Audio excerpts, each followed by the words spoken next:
Hey guys, tonight we slip into the shadowed alleys of a 15th century European village where the air hums with suspicion and every creak of the shutter could mean you're marked as a witch.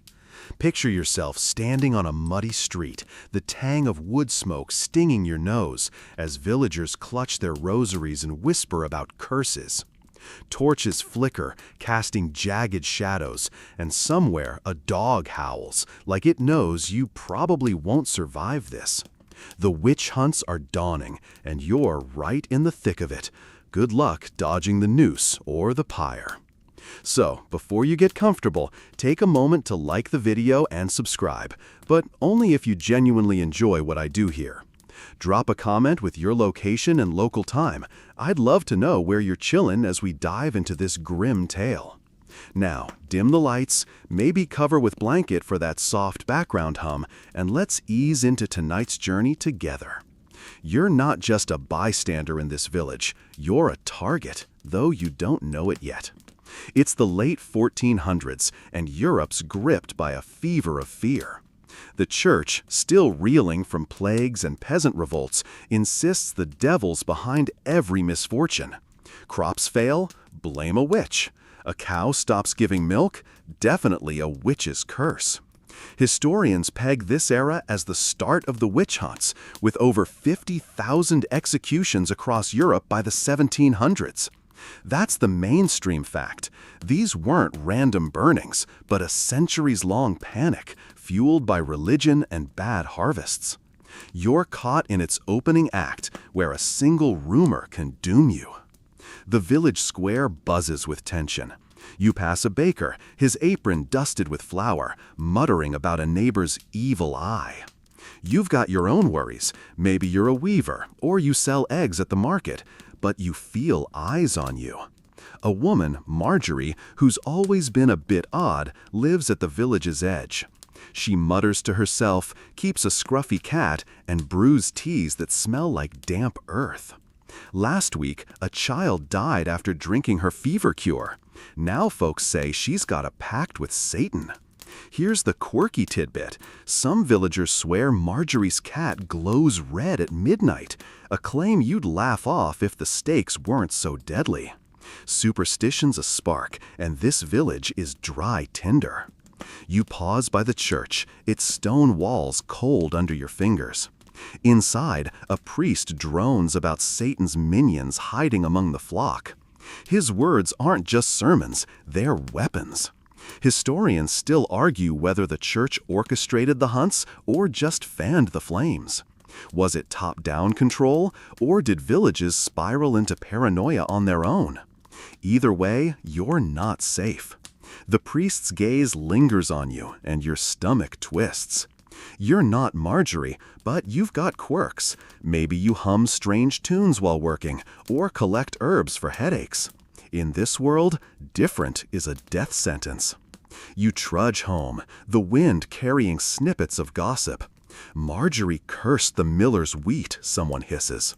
You want to roll your eyes. Come on, wheat rots all the time. But you keep quiet. Speaking up could make you next. You pass a gnarled tree where kids dare each other to carve their names, joking it's a witch's tree. One kid, red-cheeked and bold, says he saw Marjorie dancing naked there. You snort, kids and their stories, but the crowd doesn't laugh. They nod, grim-faced, like it's proof. You're starting to see how this works. Truth doesn't matter, only belief. Your cottage is small, with a straw mattress and a fire that's more smoke than warmth. You bolt the door, but it feels flimsy against the mob forming in your mind. You're not a witch, obviously, but how do you prove it? You could pray louder, attend church twice a day, but even that might look desperate. You remember a story from a traveling merchant about a woman who escaped accusation by marrying a rich man. Fat chance, you're scraping by, and the village elite aren't exactly your buddies. Oh, and here's a grim chuckle. Some folks think wearing garlic around your neck wards off witches. Spoiler, it just wards off conversation. The night deepens, and you lie awake, the thatch above you rustling like whispers. You think about Marjorie. Is she really brewing curses or just making bad tea? You've bought her herbs before. They worked fine. But doubt creeps in. What if she's hiding something? That's the trap. Fear makes you suspect everyone, even yourself. You pull your blanket tighter, the village outside feeling like a tightening noose. Tomorrow, you'll keep your head down, avoid Marjorie, and pray no one notices you. But in this world, prayers don't always cut it. You wake to a village buzzing like a kicked hive, the air thick with whispers that claw at your nerves.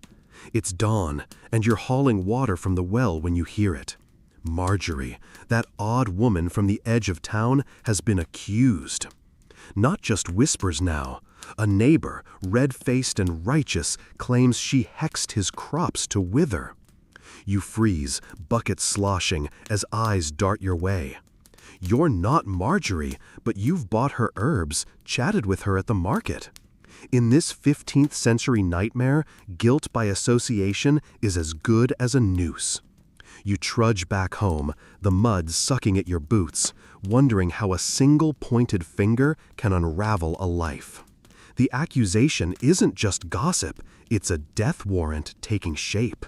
Historical records show that crop failures often triggered witch hunts, especially in rural Europe, where one bad harvest could mean starvation. That's the mainstream fact.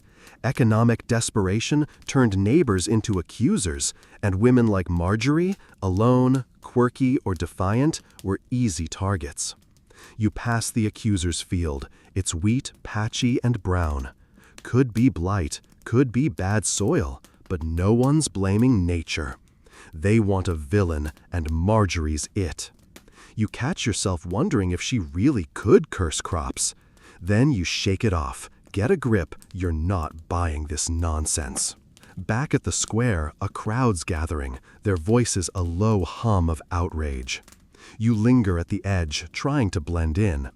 The accuser, a wiry man named Thomas, stands tall, spitting venom about Marjorie's evil ways. He says his barley died overnight after she glared at him. You want to scoff. Barley doesn't just die like that. But the crowd's eating it up. Here's the quirky tidbit. Thomas swears he saw Marjorie muttering Latin at the moon, which everyone knows is witch speak. Latin? She's illiterate, like most of you. But facts don't matter when fear's in the driver's seat. You shift your weight, the cobblestones cold through your thin shoes. Thomas's wife chimes in, claiming Marjorie's cat scratched her, and now her arm's infected. You've seen that cat. It's a mangy thing, all claws and attitude. Probably just a bad scratch, but the crowd gasps like it's proof of Satan. You're tempted to speak up, maybe say infections happen all the time, but your throat tightens. One wrong word, and those eyes could turn on you. Historians still argue whether accusations like this were personal grudges dressed up as piety or genuine belief in witchcraft. Was Thomas settling a score, or does he really think Marjorie's got dark powers? Either way, you're not sticking around to find out. You slip away, heart pounding, and head toward your cottage. The village feels smaller now, like the walls are closing in. You pass a group of kids playing near the church, chanting a rhyme about witches and fire. One of them, a gap-toothed girl, points at you and giggles, "Witch, witch!" It's just a game, but it lands like a stone in your gut. You force a smile and keep walking, though your legs feel like jelly. Here's a dark chuckle. You're starting to think your own shadow looks suspicious. Maybe it's following you too closely. Inside your cottage, you bolt the door and lean against it, catching your breath. The fire's gone out and the room's chilly, but you don't care. You're replaying Thomas's words, wondering if anyone saw you with Marjorie last week. You bought chamomile for a headache. Innocent, right? But now you're second-guessing everything. You glance at your herb stash, a few dried bundles hanging by the hearth. They're just plants, but in this village, they might as well be a signed confession. You consider tossing them, but that looked guiltier. You're trapped in a game where every move feels like a mistake. Outside, a bell tolls, probably calling folks to a meeting about Marjorie. You're not going. Crowds are dangerous, and you're already on edge. You remember that merchant's tale from last section about a woman escaping by marrying up? You're no noble, and your only ally is a nosy neighbor who'd sell you out for a loaf of bread. Another grim joke. Maybe you could bribe Thomas with your last chicken. Yeah, right. He'd probably say the chicken's cursed, too. You sit by the window, peering through a crack in the shutter. The village is a tinderbox, and Marjorie's the spark. You're not accused, yet, but you feel the weight of eyes, the itch of suspicion. You think about warning her, but that means sneaking to her hut, risking everything. You're not a hero, you're just trying to survive. The day drags on, and you stay inside, jumping at every sound. By nightfall, you're exhausted, but sleep won't come. You lie there, blanket pulled tight, knowing tomorrow could bring a knock at your door. You're yanked from a restless sleep by a pounding at your door, the kind that rattles your bones. It's barely dawn, and the village is already alive with purpose, none of it good. You stumble to the window, peering through the shutter's crack, and see a knot of villagers, their faces grim under torchlight. They're not here for you, thank God, but for Marjorie. Word spread. She's been hauled to the village hall for a trial. You pull on your cloak, heart thudding, and slip out to follow the crowd. You're not sure why. Maybe curiosity, maybe fear of looking guilty by staying away. But you're in the thick of it now, navigating a courtroom where gossip is the gavel. The hall's a cramped, smoky room, its walls damp with mildew. You squeeze in at the back, trying to vanish into the crowd. Marjorie stands at the front, hands bound, her face pale but defiant. The village magistrate, a sour man with an ink-stained doublet, presides like he's God's deputy. Historical records confirm these trials were often shams. Local courts in the 15th century leaned on hearsay, not evidence, convicting thousands across Europe. That's the mainstream fact. Justice was a performance, and witches were the scapegoats. You watch Marjorie, wondering if she'll crack or fight.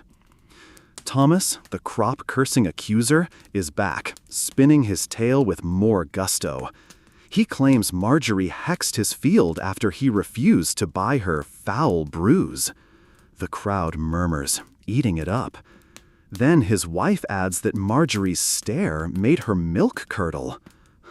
You bite your lip to keep from snorting. Curdled milk? Really? But here's the quirky tidbit.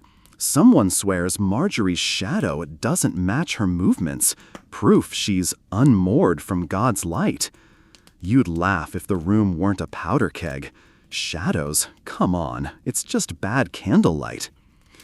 The magistrate calls for witnesses, and a baker steps forward, saying Marjorie's bread gave him nightmares.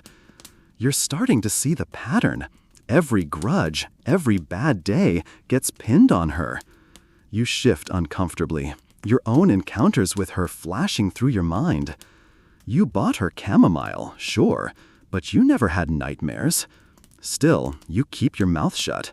Speaking up could drag you into this mess, and you're not that brave.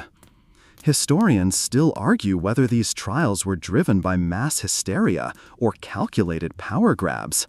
Was the magistrate flexing control, or does he believe Marjorie's a witch? Either way, you're sweating. A woman in the crowd yells that Marjorie cursed her cow to go dry. You recognize her. She's always bickering with Marjorie over market stalls. It's personal, but no one cares. The magistrate scribbles notes, his quills scratching like a death knell. You notice Marjorie's cat isn't here, but someone claims it was seen dancing in the woods. Here's a grim chuckle. If that cat's dancing, it's probably just chasing rats. But the room's too far gone for logic. You feel a pang for Marjorie. She's alone, no family, no allies. You're not her friend, but you're not her enemy either. Yet here you are, silent, complicit. The trial's a farce, but it's got rules. The magistrate asks Marjorie to recite the Lord's Prayer. She stumbles on the words, her voice hoarse. The crowd gasps. Witches, they say, can't pray properly. You know she's just terrified, but it's another nail in her coffin. You're tempted to slip out, but leaving now might look suspicious. You stay, rooted, as the magistrate drones about cleansing the village. You're starting to hate this place, its smallness, its hunger for blood. Another dark joke. Maybe you should accuse the magistrate of witchcraft. Bet that'd shake things up. Yeah, and get you hanged. Marjorie finally speaks, her voice cutting through the din. She denies everything, calls Thomas a liar. For a moment, you admire her guts. But the crowd jeers, and the magistrate slams his fist. She's ordered to be searched for witches' marks tomorrow. You've heard of this. Any scar or mole could doom her. Your own skin prickles. You've got a birthmark on your arm. Would they call it devilish? You push the thought away, but it lingers like damp rot. The trial ends for the day, and you file out with the crowd, head down, avoiding eyes. Back home, you bolt the door and sink onto your straw mattress. The village feels like a trap snapping shut. You think about Marjorie, probably shivering in a cell. You're not accused, but you're not safe either. Every word, every glance feels like a risk now.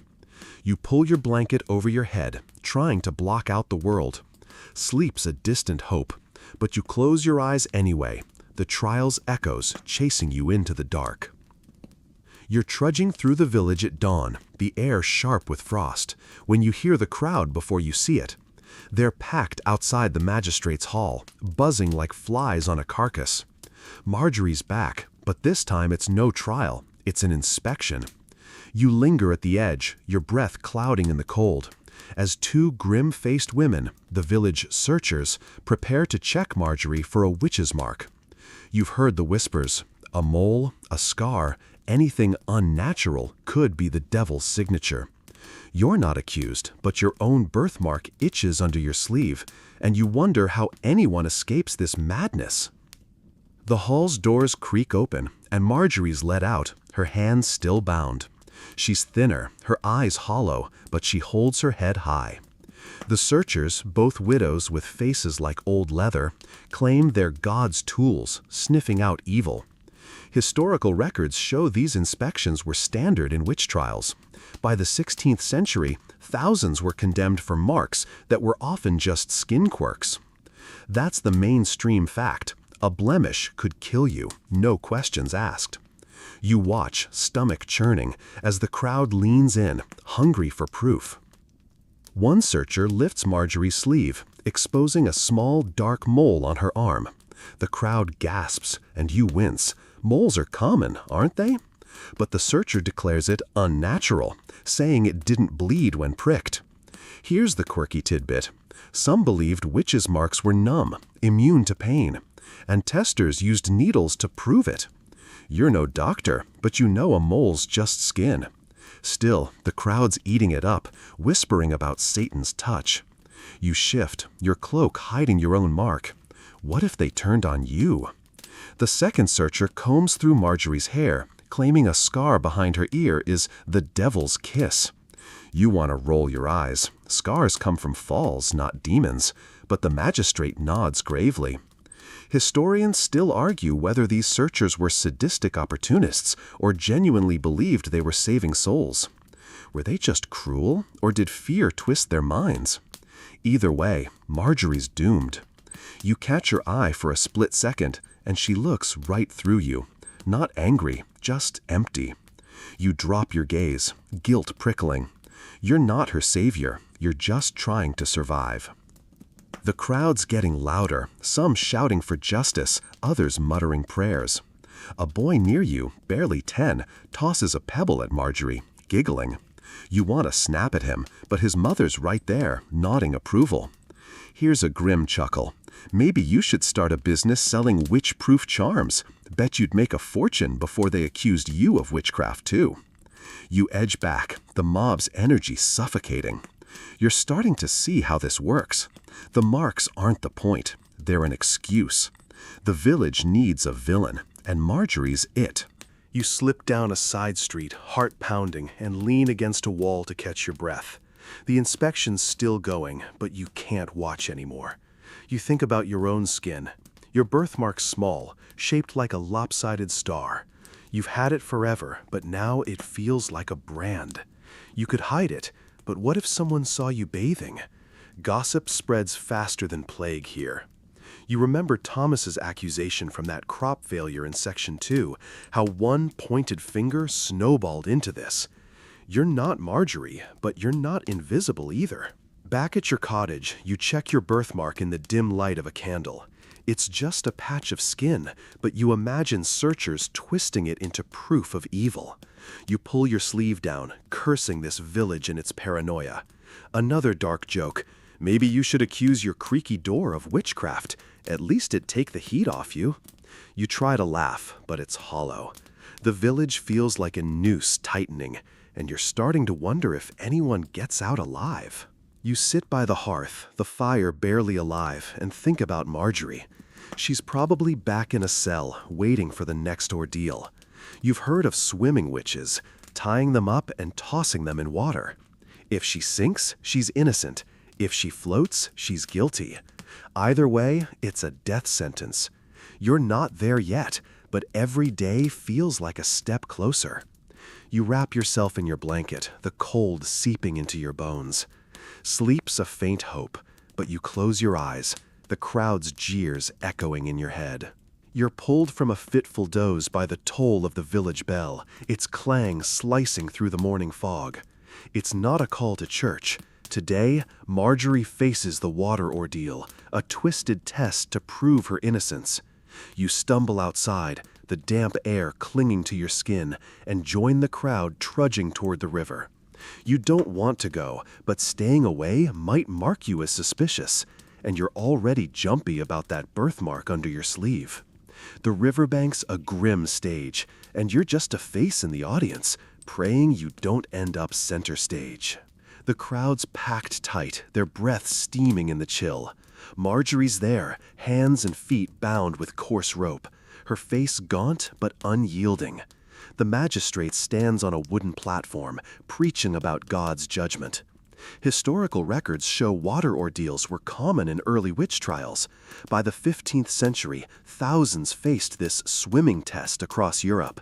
That's the mainstream fact. Sink and you're innocent, but likely dead. Float and you're a witch doomed to burn.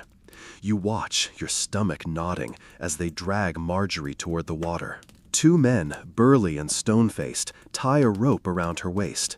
The river's sluggish, its surface glinting like dull steel. The magistrate claims witches float because the devil makes them light. You bite your tongue. Bodies float or sink based on air in their lungs, not demons. But here's the quirky tidbit. Some villages believed the river itself was holy, rejecting witches by spitting them out. You glance at the murky water and think, if anything's rejecting Marjorie, it's basic physics.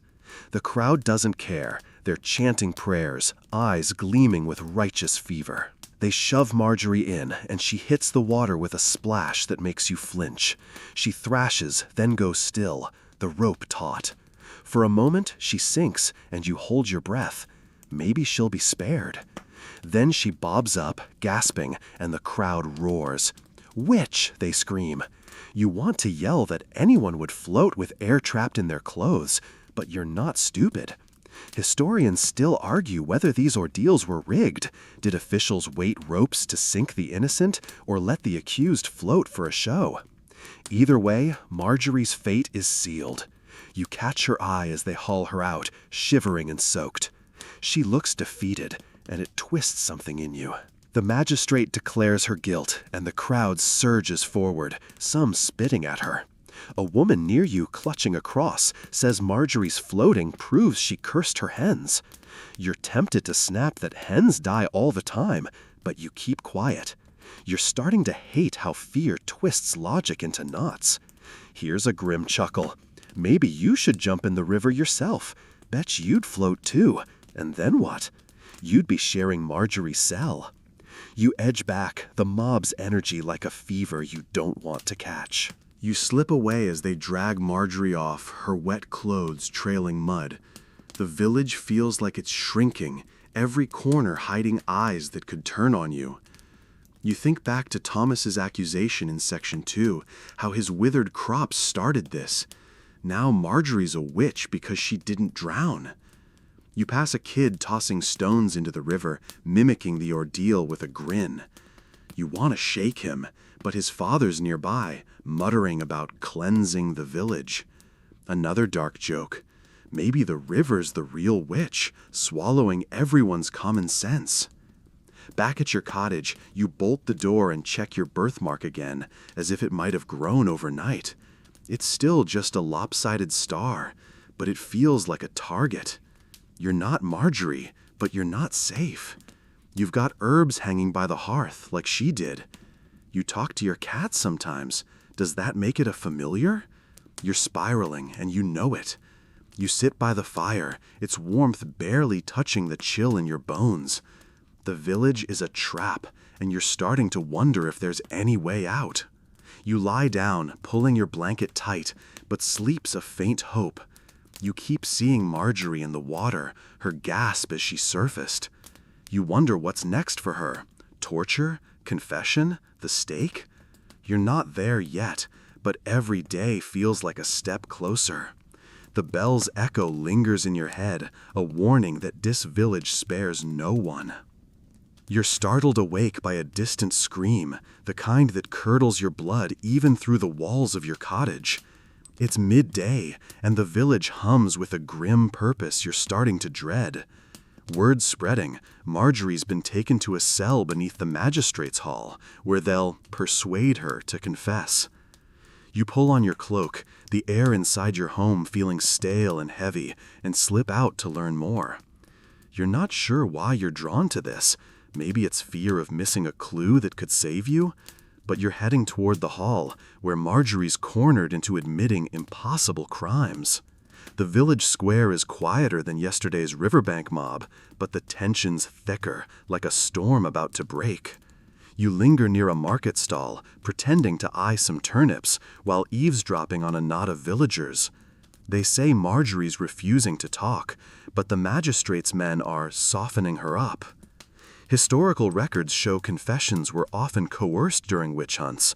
By the 15th century, thousands were forced to admit to fantastical crimes like flying or dining with Satan. That's the mainstream fact. Truth didn't matter. A confession was a ticket to conviction and often death. You feel a chill, wondering how anyone holds out. A woman selling apples mutters that Marjorie admitted to cursing Thomas's crops, but only after hours of questioning. You catch her meaning. Pain, not patience, loosened Marjorie's tongue. Here's the quirky tidbit. Some interrogators believed witches couldn't cry, so they'd watch for tears as proof of guilt. You've seen Marjorie's defiance. If she's not crying, it's probably rage, not Satan. But the villagers lap it up, nodding like dry eyes are a sign packed with the devil. You shift, your own eyes stinging from the wind. Better blink fast, or someone might notice. You edge closer to the hall, its stone walls looming like a tomb. A guard stands at the door, his pike glinting. You hear a faint wail, "Marjorie?" and your stomach twists. The crowd's whispering about her crimes, spoiling milk, killing livestock, even causing a storm last month. You remember that storm. It flooded your garden. Was that really her, or just bad weather? Historians still argue whether confessions were pure fabrication, or if some accused believed their own guilt under pressure. Did Marjorie crack because she's broken, or is she just saying what they want? You're not sure, but you're scared for her and for yourself. You turn away, the hall's shadow feeling too heavy. A kid runs past, shouting that Marjorie confessed to flying on a broom. You want to laugh. Brooms? Really? But the adults nearby nod solemnly. Here's a grim chuckle. Maybe you should confess to flying too. At least you'd get a break from hauling water. But the joke sours fast. You're starting to see how confessions trap everyone. Marjorie's words damn her, and they make the village hungrier for more witches. You've got that birthmark, those herbs. You're not accused, but you're not invisible. You head home, passing the church where a priest is preaching about Satan's grip. His eyes seem to follow you, and you hurry past. You think back to the water ordeal in Section 5, how Marjorie floated and sealed her fate. Now she's confessing, or so they say. You wonder if she's fighting or just exhausted. You're exhausted too, and you've only been watching. Another dark joke. Maybe you should confess to cursing your own cooking. Bet that explained last week's stew. You smirk, but it fades. Humor's a thin shield in this village. Inside your cottage, you bolt the door and check your herb stash again. Just chamomile and mint, but they feel like evidence now. You consider burning them, but that looked guiltier. You're trapped in a game where silence is suspicious, but speaking's worse. You sit by the hearth, the fires crackle your only company. You think about Marjorie, probably shivering in that cell, her voice hoarse from lies she didn't choose. You're not there, yet, but every whisper in the village feels like a step closer. You lie down, the straw mattress poking your back, and pull your blanket tight. Sleep's a faint hope, but you try anyway. You keep hearing that scream, wondering if it was Marjorie or just your imagination. The village is a noose, and you're starting to feel the rope. You're jolted awake by the creak of your cottage door, but it's just the wind rattling the latch, or so you hope. It's late afternoon, and the village is quieter now, but that silence feels like the calm before a storm. You've heard whispers all day. Marjorie's confession wasn't enough. The magistrate wants more: names, accomplices, proof of a witch coven. You slip outside, the air sharp with the scent of damp earth, and head toward the square, drawn by a need to know what's next. You're not sure why you keep wading into this mess, but ignorance feels riskier than watching. Today, you glimpse the tools meant to break Marjorie, grim relics of torture that could one day come for you. The magistrate's hall looms ahead, its windows dark. A small crowd lingers outside, muttering about the questioning happening below. You don't go near the cellar door, but you've heard stories. The rack, thumb screws, iron boots filled with boiling water. Historical records confirm torture was routine in witch hunts. By the 16th century, European courts used it to extract confessions from over 80% of accused witches. That's the mainstream fact. Pain was the key to truth, and few could resist. You shudder, imagining Marjorie down there, her defiance crumbling under iron and fire. A blacksmith nearby, his apron singed, brags he forged the magistrate's new thumbscrews. He says they're God's tools to crush Satan's lies. You nod politely, but your stomach churns. Here's the quirky tidbit. Some torturers believed witches couldn't bleed during torture, so they'd watch for dry wounds as proof of guilt. You've cut your finger chopping wood. It bled plenty. But logic's a stranger here. The blacksmith grins, saying Marjorie screamed when they tested her. You want to snap that anyone would scream, but you keep quiet. You're not her ally. You're just trying to stay clear of those screws. You edge away, the crowd's murmurs following you. They say Marjorie named 2 others, widows who live near the woods, as her coven. You know them, Agnes, who sells eggs, and Joan, who mends clothes. They're odd, sure, but witches? You doubt it. Historians still argue whether tortured confessions created fake witch networks, or if fear made people believe their neighbors were truly guilty. Did Marjorie name names to stop the pain, or does she think Agnes and Joan are witches too? You're not sure, but you're scared. You've bought eggs from Agnes. That's a link, however small. You pass the church, its bell silent but heavy with judgment. A priest stands outside, blessing a man who claims Marjorie's curse gave him warts. You want to roll your eyes. Warts aren't curses, but the priest nods gravely. Here's a grim chuckle. Maybe you should blame your leaky roof on witchcraft. At least you'd get some sympathy. You don't laugh, though. The village feels like a spider web, and every thread leads back to you. Your herbs, your birthmark, your chats with Marjorie. You're not accused, but you're not safe. You hurry home, the square's whispers clinging to you like damp cloth. You think back to Marjorie's water ordeal in Section 5, how her floating sealed her guilt. Now she's broken, naming names under torture. You wonder if Agnes and Joan will face the rack too. Another dark joke. Maybe you should start a torture-proof club. First rule, don't talk about it. You smirk, but it's hollow. You're starting to see how this village chews up everyone, guilty or not. Inside your cottage, you bolt the door and check your herb stash for the 100th time. You're tempted to burn it, but that'd look like hiding evidence. You sit by the hearth, the fire's glow weak against the chill. You imagine Marjorie in that cellar, her hands mangled, her voice gone. You're not there, yet, but every creak of your cottage feels like a warning. You glance at your cat, curled by the fire. Is it a familiar, or just a cat? You're spiraling again. You lie down, the straw mattress cold against your back, and pull your blanket tight. Sleep's a faint hope, but you close your eyes. You keep hearing the blacksmith's grin, the crowd's murmurs, the echo of Marjorie's scream from Section 6. The village is a trap, and you're starting to wonder if there's any escape. You're stirred from a shallow sleep by the low toll of the church bell, its echo slinking through the pre-dawn mist. The village feels hushed, but it's not peace. It's the kind of quiet that hides a blade. Words trickled through shuttered windows.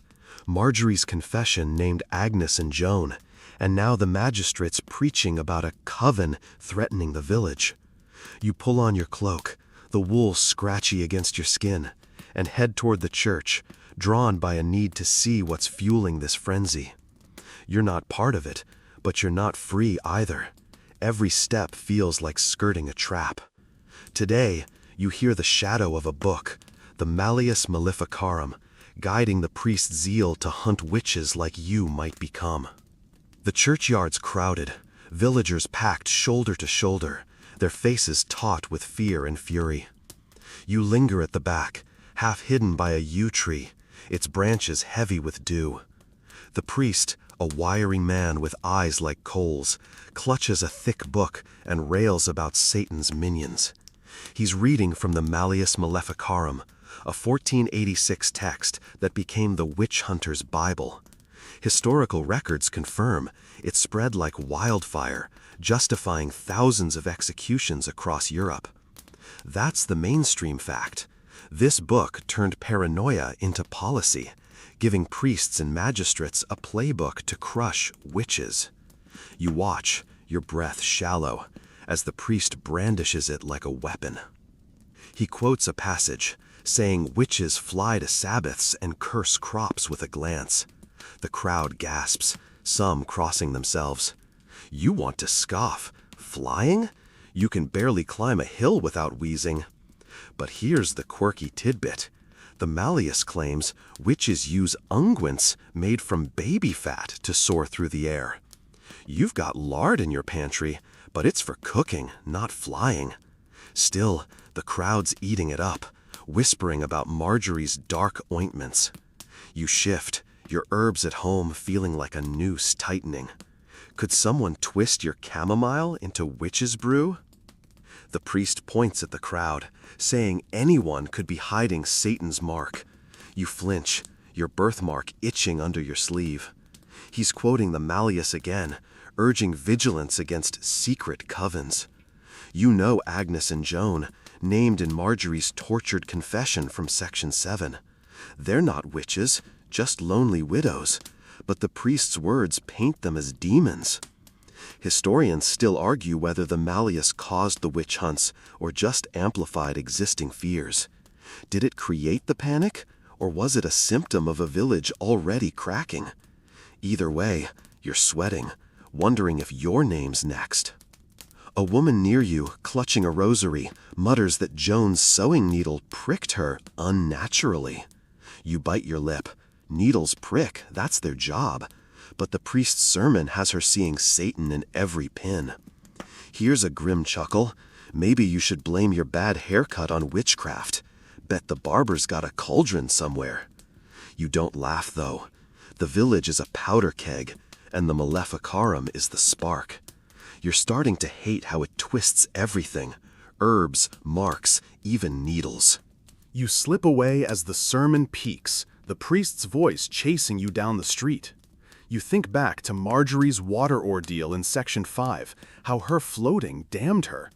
Now this book's making everyone a suspect. You pass a kid carving a cross into a tree, saying it'll ward off witches. Another dark joke. Maybe you should carve a cross on your forehead. Might buy you a day. You smirk, but it fades. The village feels like a maze with no exit, every path leading to accusation. Back at your cottage, you bolt the door and check your herb stash again. Just mint and chamomile, but the malleus could make them proof of witchcraft. You're tempted to toss them, but that'd look guiltier. You sit by the hearth, the fire's glow weak. You imagine the priest's book, its pages heavy with lies that could crush you. You're not named, yet, but every sermon pulls you closer to the edge. Your cat stretches by the fire, and you wonder if it's a pet or a familiar in their eyes. You lie down, the straw mattress cold, and pull your blanket tight. Sleep's a faint hope, but you try. You keep hearing the priest's voice, the crowd's murmurs, the echo of Marjorie's confession.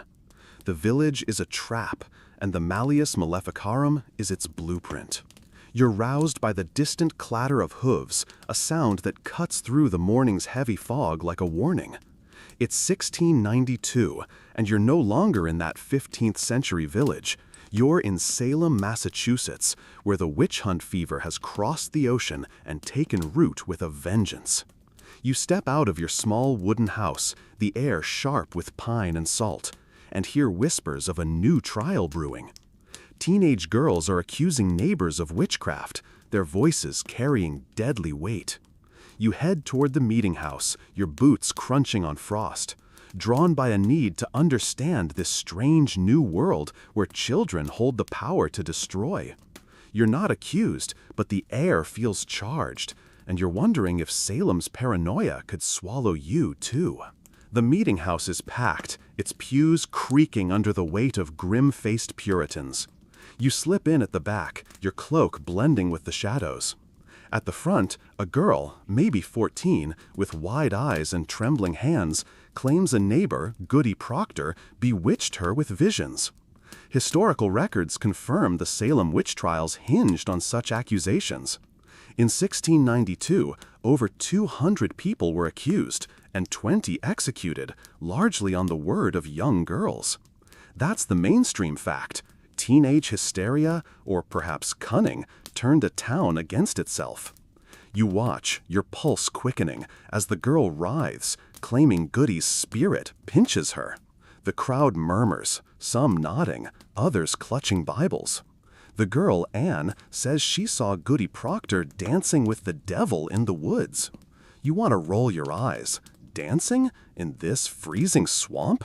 But the magistrates lean in, scribbling notes. Here's the quirky tidbit. Some Puritans believed witches sent specters to torment victims, invisible doubles that could pinch or choke. You've got a headache from the meeting house's stuffy air. Does that mean a specter's got you too? The thought's absurd, but Salem's logic is a twisted mirror, and you're starting to feel its pull.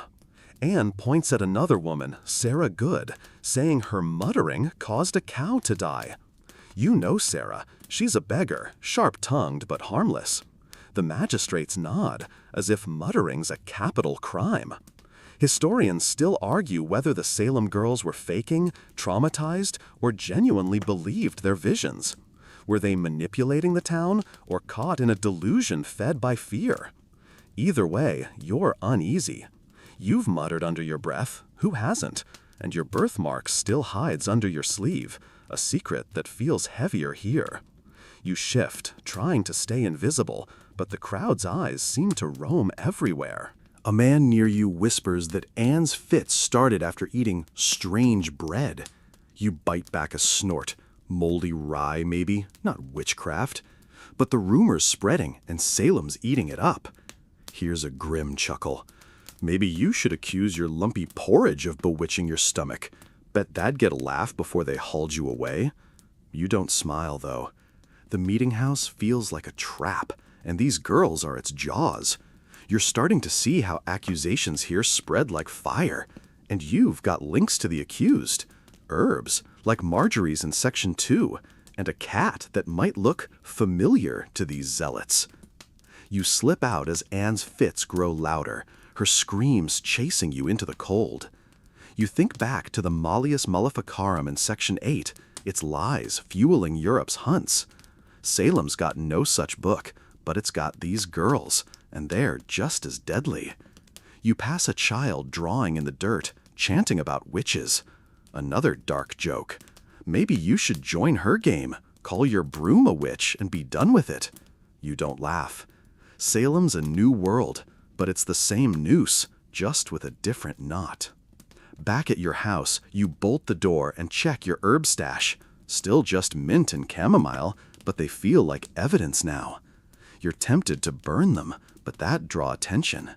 You sit by the hearth. The fire's crackle your only comfort. You imagine Goody Proctor and Sarah Good, locked in Salem's jail, facing the girls' wild claims. You're not there, yet, but every glance in this town feels like a step closer.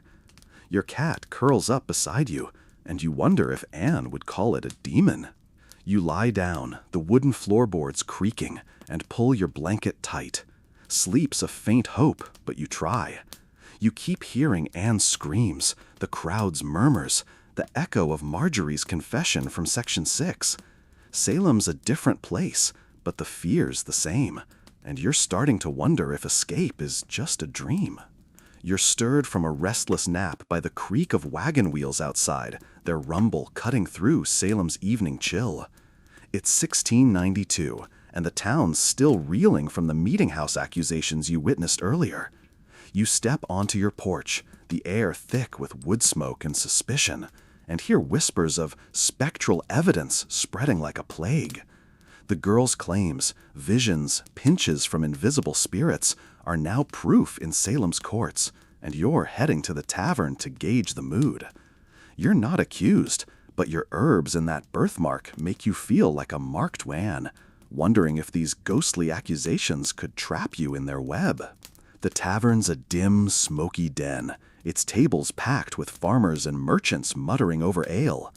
You slide onto a bench, keeping your hood up, and listen as a man recounts Anne's latest fit, how she saw Goody Proctor's specter choke her in a dream. Historical records confirm spectral evidence was central to the Salem trials. In 1692, courts accepted dreams and visions as legal proof, convicting dozens. That's the mainstream fact. Invisible crimes, sworn by teenagers, sent people to the gallows. You sip your cider, your stomach tight, wondering how you'd defend against a dream. A woman nearby, her apron stained with flour, says Sarah Good's specter made her baby cry all night.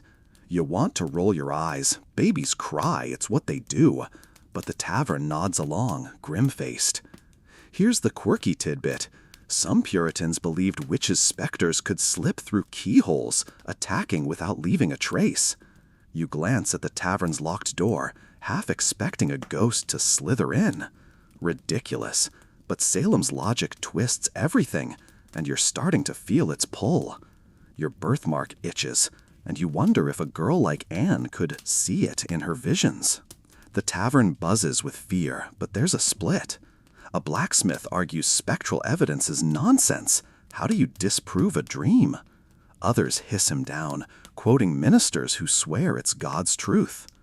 Historians still argue whether spectral evidence was a deliberate power grab by magistrates or a genuine belief in a demon-haunted world. Were the courts cynics or fanatics? You're not sure, but you're scared. You've had nightmares. Who hasn't? And in Salem, that's enough to hang you. You keep quiet. Your herbs at home feeling like a ticking bomb from Section 9's paranoia. A drunk sailor slurs that he saw Goody Proctor's specter in his ale mug. The room laughs, but it's nervous, like they're half convinced. Here's a grim chuckle. Maybe you should blame your bad sleep on a specter, call it Goody Porridge, and watch the town panic. You don't smile, though. The tavern's a mirror of Salem's madness, and you're reflecting it too. You're starting to doubt yourself. Did you dream something strange last night? Could Anne twist it into evidence? You're not accused, but every whisper pulls you closer to the edge. You slip out as the talk turns louder, the tavern's heat clinging to your cloak. You think back to Marjorie's tortured confession in Section 7, how pain forced her to name names. Salem's different, no racks here, but spectral evidence is its own torture, invisible and inescapable. You pass a girl skipping rope, chanting about witches and spirits. Another dark joke. Maybe you should accuse your shadow of haunting you. At least it's guilty of following you around. You don't laugh. Salem's a maze, and every path leads to a noose. Back at your house, you bolt the door and check your herb stash again. Mint, chamomile, nothing spectral about them. But you're tempted to hide them just in case a girl sees them in a vision. You sit by the hearth, the fire's glow weak against the cold. You imagine Goody Proctor and Sarah Good locked away, their fates tied to dreams they can't fight. You're not there, yet, but every creak of your house feels like a warning. Your cat yawns, and you wonder if Anne would call it a specter's pet. You lie down, the floorboards creaking, and pull your blanket tight. Sleep's a faint hope, but you try. You keep hearing the tavern's murmurs, Anne's screams from Section 9, the echo of Marjorie's screams from Section 6. Salem's a new world, but the fear's the same, and you're starting to wonder if you can outrun a ghost. You're roused from a restless doze by the clanging of the meeting house bell, its sharp peals slicing through Salem's morning fog. It's 1692, and the town's still gripped by the spectral accusations you overheard in the tavern last night. You step outside, the air damp with sea salt, and hear whispers that the magistrates are questioning more witches today.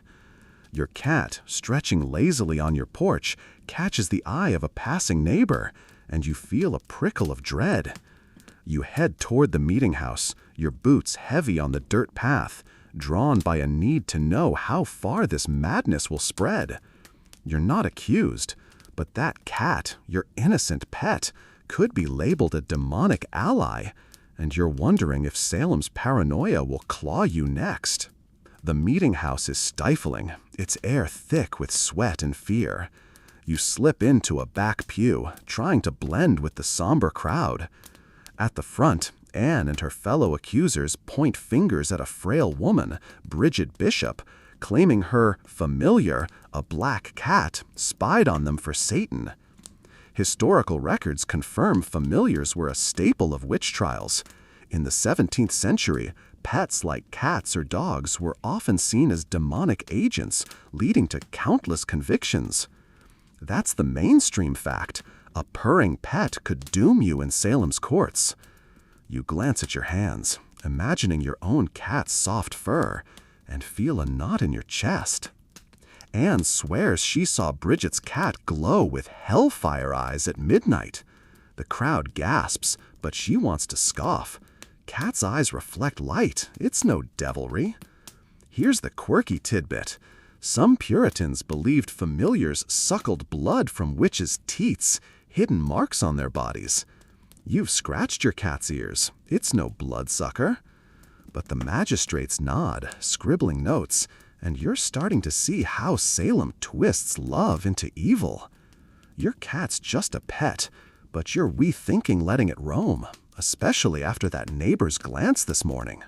The questioning turns uglier. Anne claims Bridget's familiar scratched her in a dream, proof of witchcraft. You shift uncomfortably, remembering the spectral evidence from Section 10, dreams as deadly as knives here. Historians still argue whether familiars were a convenient scapegoat or a genuine fear in Puritan minds. Were the magistrates using pets to stoke panic, or did they truly believe cats served Satan? Either way, you're uneasy. Your cat likes to nap on your herb stash. Could Anne spin that into a coven's lair? You're not accused, but you're not invisible, and that birthmark still hides under your sleeve. A man near you mutters that his dog barked at Bridget's cat, proof it's unclean. You bite your lip. Dogs bark at everything.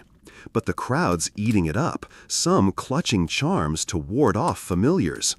Here's a grim chuckle. Maybe you should accuse your cat of stealing your bread. At least it's guilty of that. You don't smile, though. The meeting house feels like a snare, and your cat's a thread that could pull you in. You're starting to doubt every meow, every twitch of its tail, and you hate yourself for it. You slip out as the accusations grow louder, Anne's voice shrill with conviction. You think back to Marjorie's pet in Section 2, how her scruffy cat was called a demon too. Salem's across the ocean, but the fear's the same, just sharper, hungrier. You pass a boy tossing stones at a stray cat, laughing about killing Satan's spy. Another dark joke, maybe you should name your cat not a witch to clear things up, fat chance that work. You don't laugh. Salem's a wildfire, and your cat's a spark waiting to catch. Back at your house, you bolt the door and scoop up your cat, its warmth grounding you for a moment.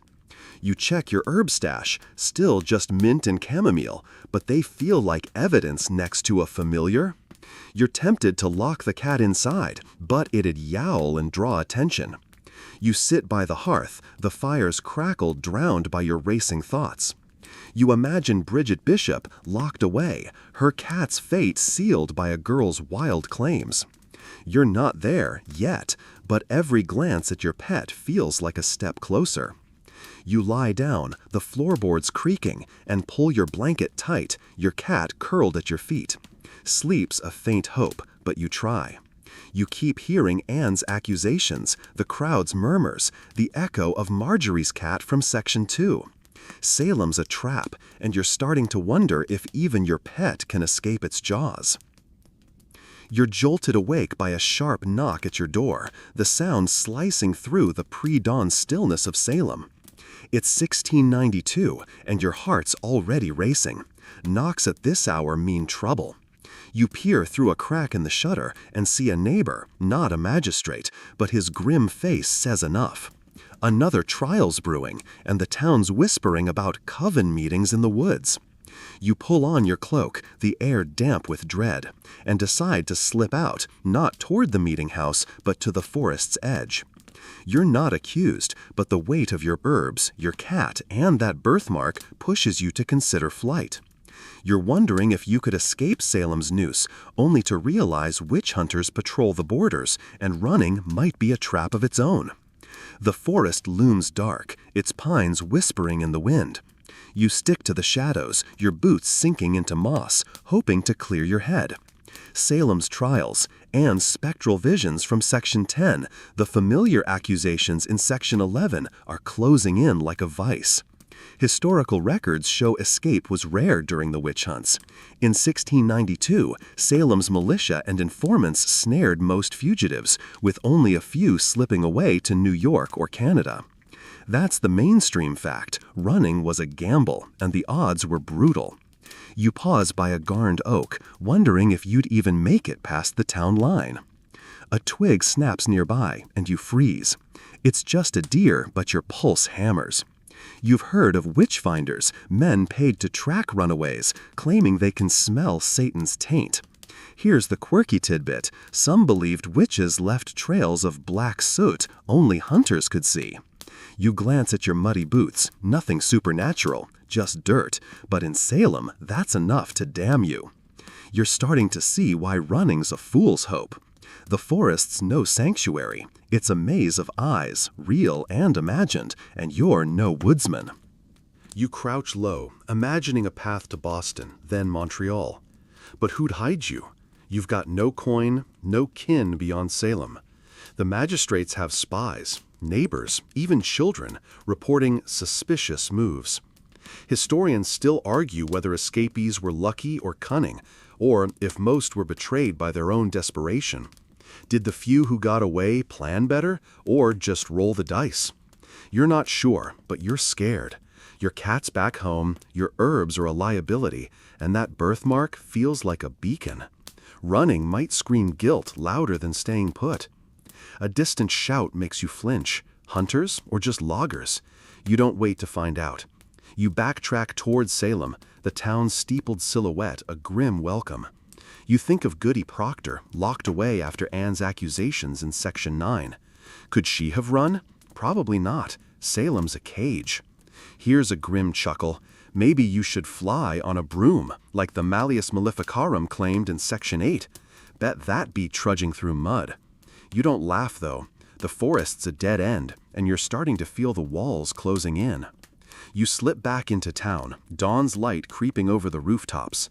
A woman eyes you as you pass, her gaze lingering too long. You nod, forcing a smile, but your stomach twists. She knows you've got a cat, maybe saw you buy herbs. Another dark joke. Maybe you should accuse the fog of witchcraft. It's hiding more than you are. You don't smile. Salem's a spiderweb, and every step tugs a thread. You're starting to doubt you can outrun this, not with hunters on the prowl and neighbors watching. Back at your house, you bolt the door and check your cat, still napping by the hearth.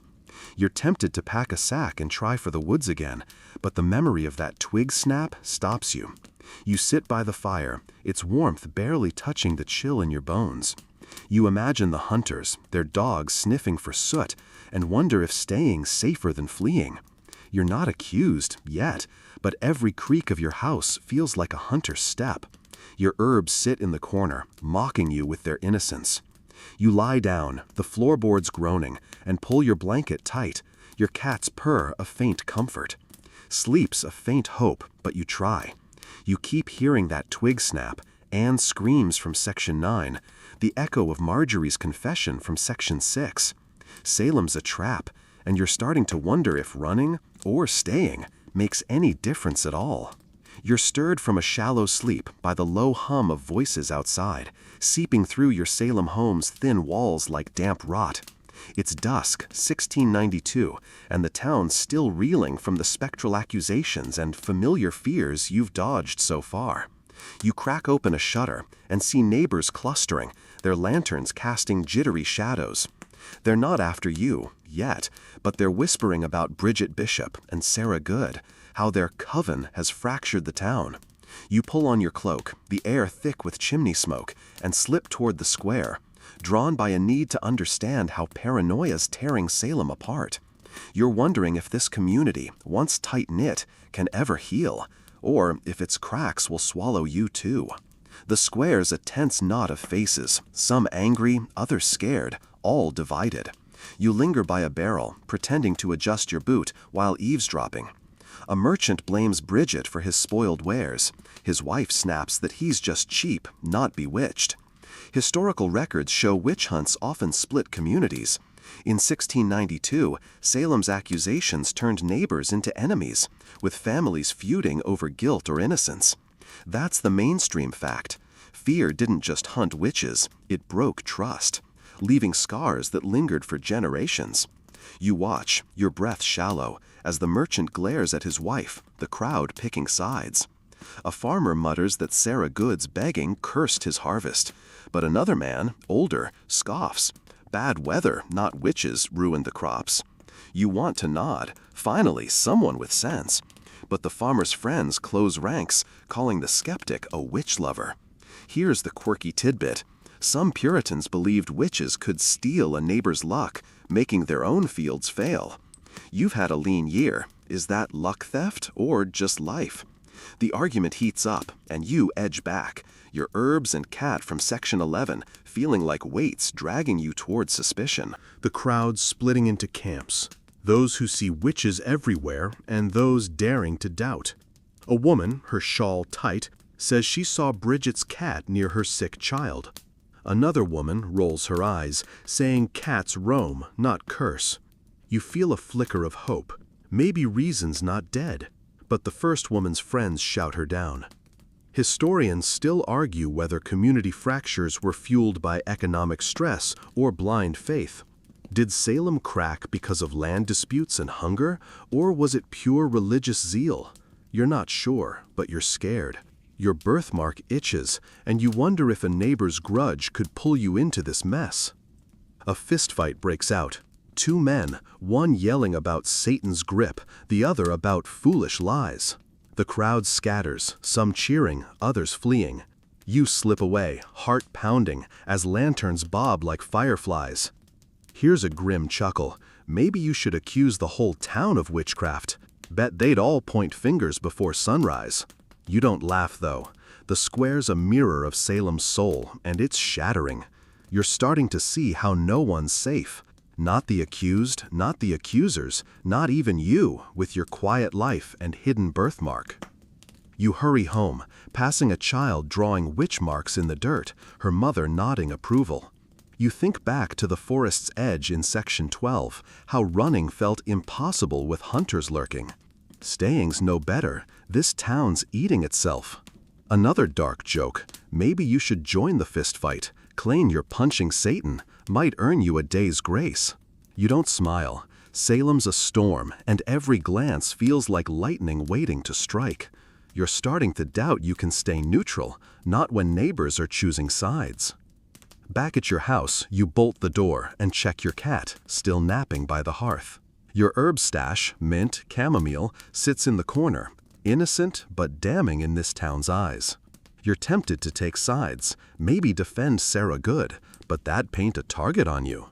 You sit by the fire, its crackle drowned by the square's echoes.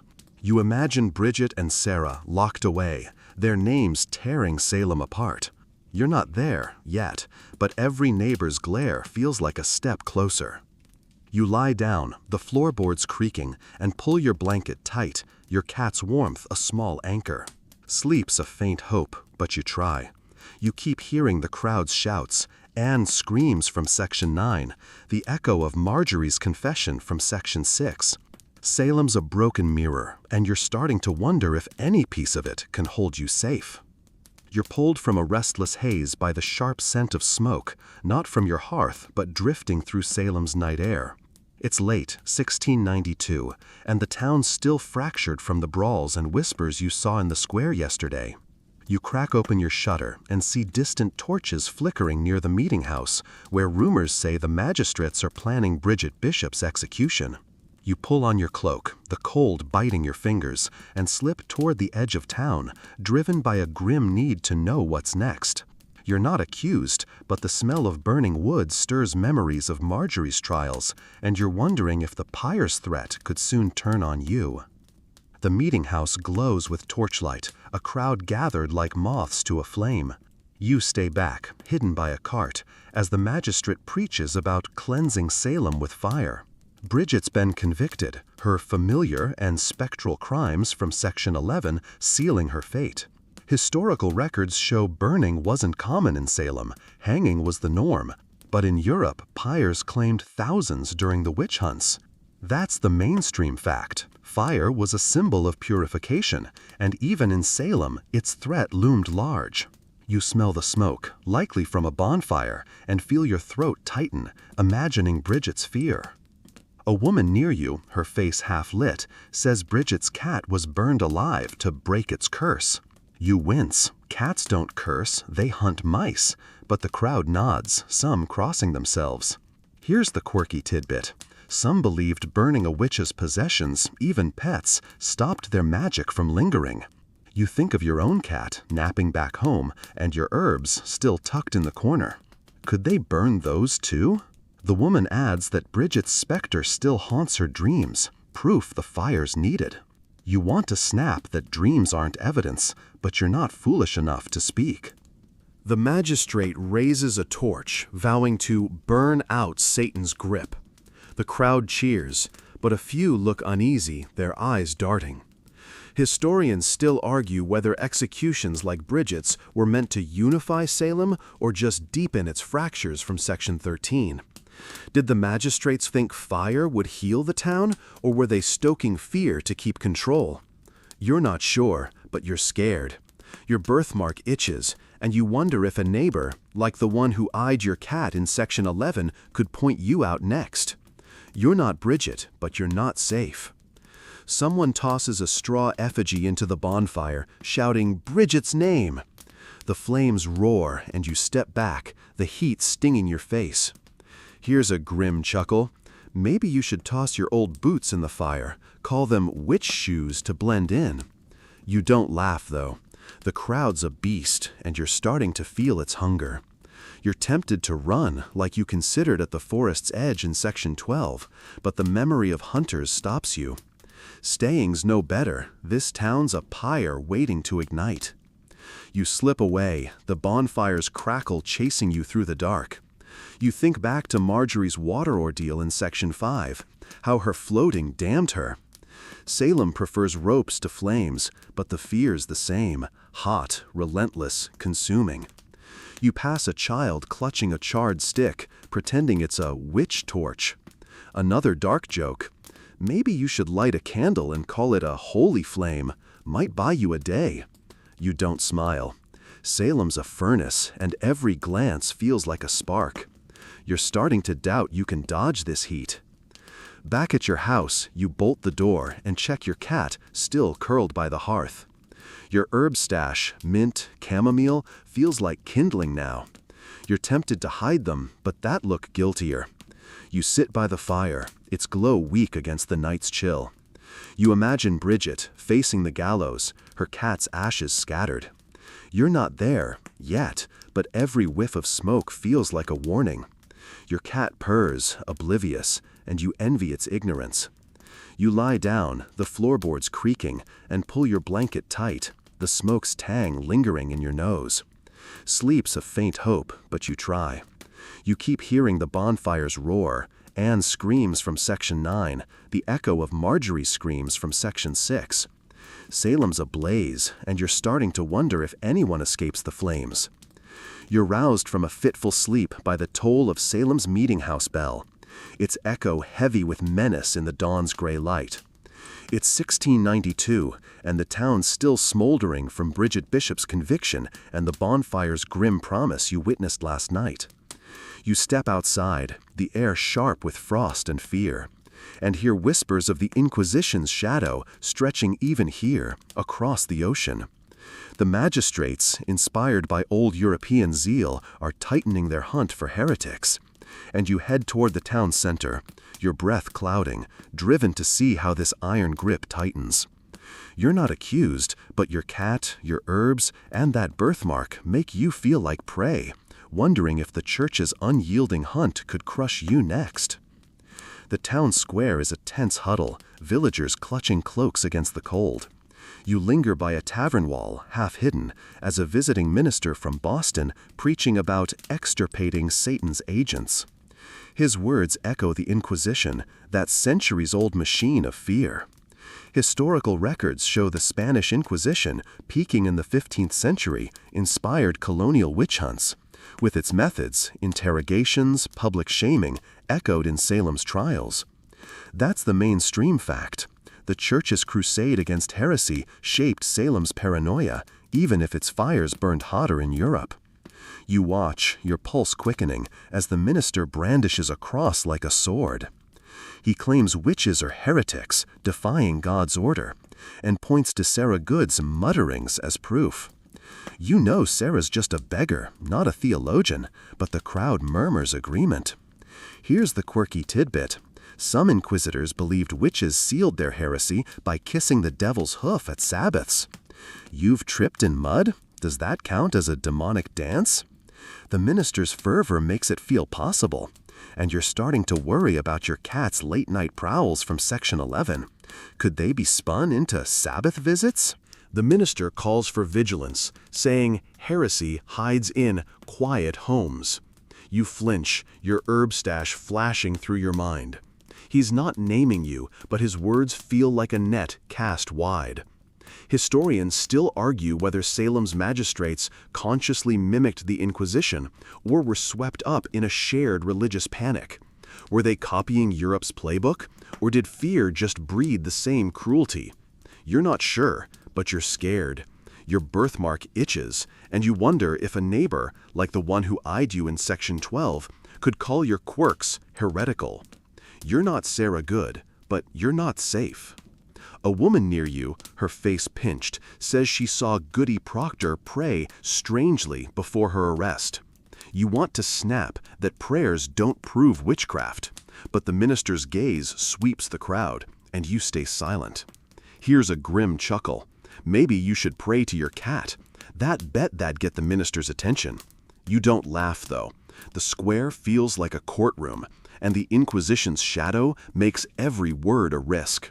You're starting to see how this town twists faith into a weapon, and you're not sure you can dodge its edge. You slip away as the sermon peaks, the minister's voice chasing you down the street. You think back to the Malleus Maleficarum in Section 8, its lies fueling Europe's hunts. Salem's got no such book, but this minister's words are just as deadly. You pass a boy carving a cross into a fence, muttering about keeping heretics out. Another dark joke. Maybe you should carve a cross on your door. Might buy you an hour. You don't smile. Salem's a crucible, and every glance feels like a spark ready to ignite. Back at your house, you bolt the door and check your cat, still lounging by the hearth.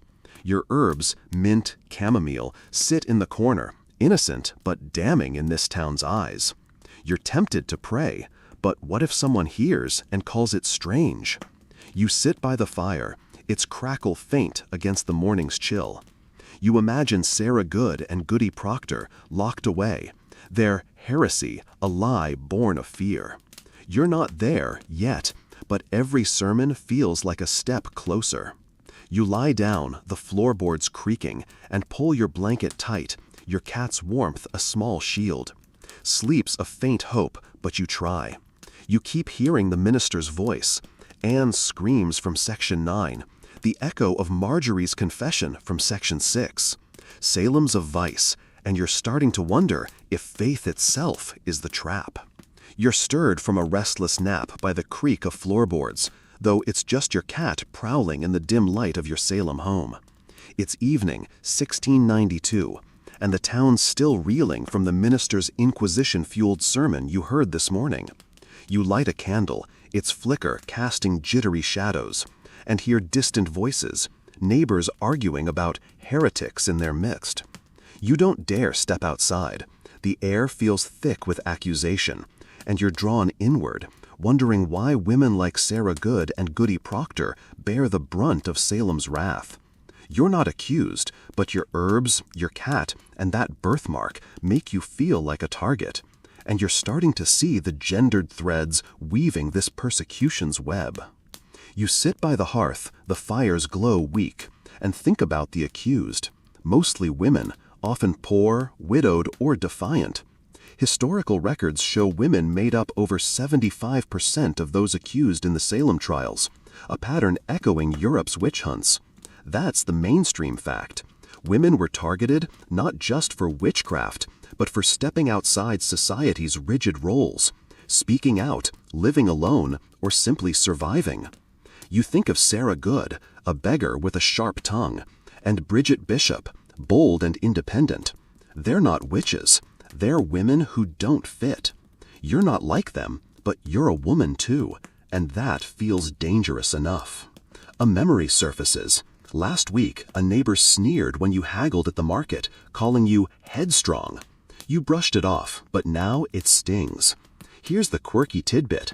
Some Puritans believed women were weaker vessels, more prone to Satan's sway, their minds too frail for God's full protection. You've hauled water and scrubbed floors. Your mind's plenty strong, but in Salem, strength in a woman is a red flag. And you're starting to worry about your herb stash from Section 9. Could someone call your chamomile unwomanly meddling? You glance at your cat, curled by the fire, its eyes glinting in the candlelight. If you were accused, would they say you bewitched it to obey you? You think of Bridget's cat, burned as a familiar in section 14, and shiver. Historians still argue whether gendered persecution was deliberate misogyny or a byproduct of cultural fears. Were women targeted to keep them in line, or did society just fear their chaos? You're not sure, but you're scared. Your birthmark, hidden under your sleeve, feels like a mark of Eve's sin, and you wonder if your independence, living alone, tending your own garden, paints you as unnatural. Outside, the argument grows louder. One voice claims women invite Satan by defying husbands. You want to scoff. Half the accused are widows, answering to no man. But you stay silent, the walls feeling too thin. Here's a grim chuckle. Maybe you should accuse your spinning wheel of witchcraft. It's got more power over you than Satan ever could. You don't laugh, though. Salem's a cage, and being a woman feels like a sentence. You're starting to see how every choice, speaking, staying quiet, even breathing, could be twisted into proof of guilt. You think back to the minister's sermon in section 15, its inquisition-like zeal branding women as heretics. Marjorie, back in section 2, was a woman too, her oddity her only crime. Salem's no different, it's just faster, crueler. You pass your herb stash, those innocent bundles of mint and chamomile, and feel a pang. They're for headaches, not hexes, but a woman with knowledge is a threat here. Another dark joke, maybe you should call yourself a cook, not a healer. Bet that sound less witchy. You don't smile. Salem's a storm, and every glance at you feels like thunder rolling closer. You pace your small room, the candle's flame wavering. You imagine Sarah Good, locked in a cell, her defiance no shield against a town that hates her kind.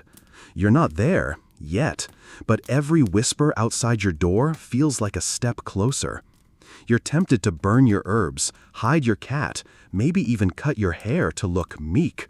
But that means giving in, and you're not ready to break.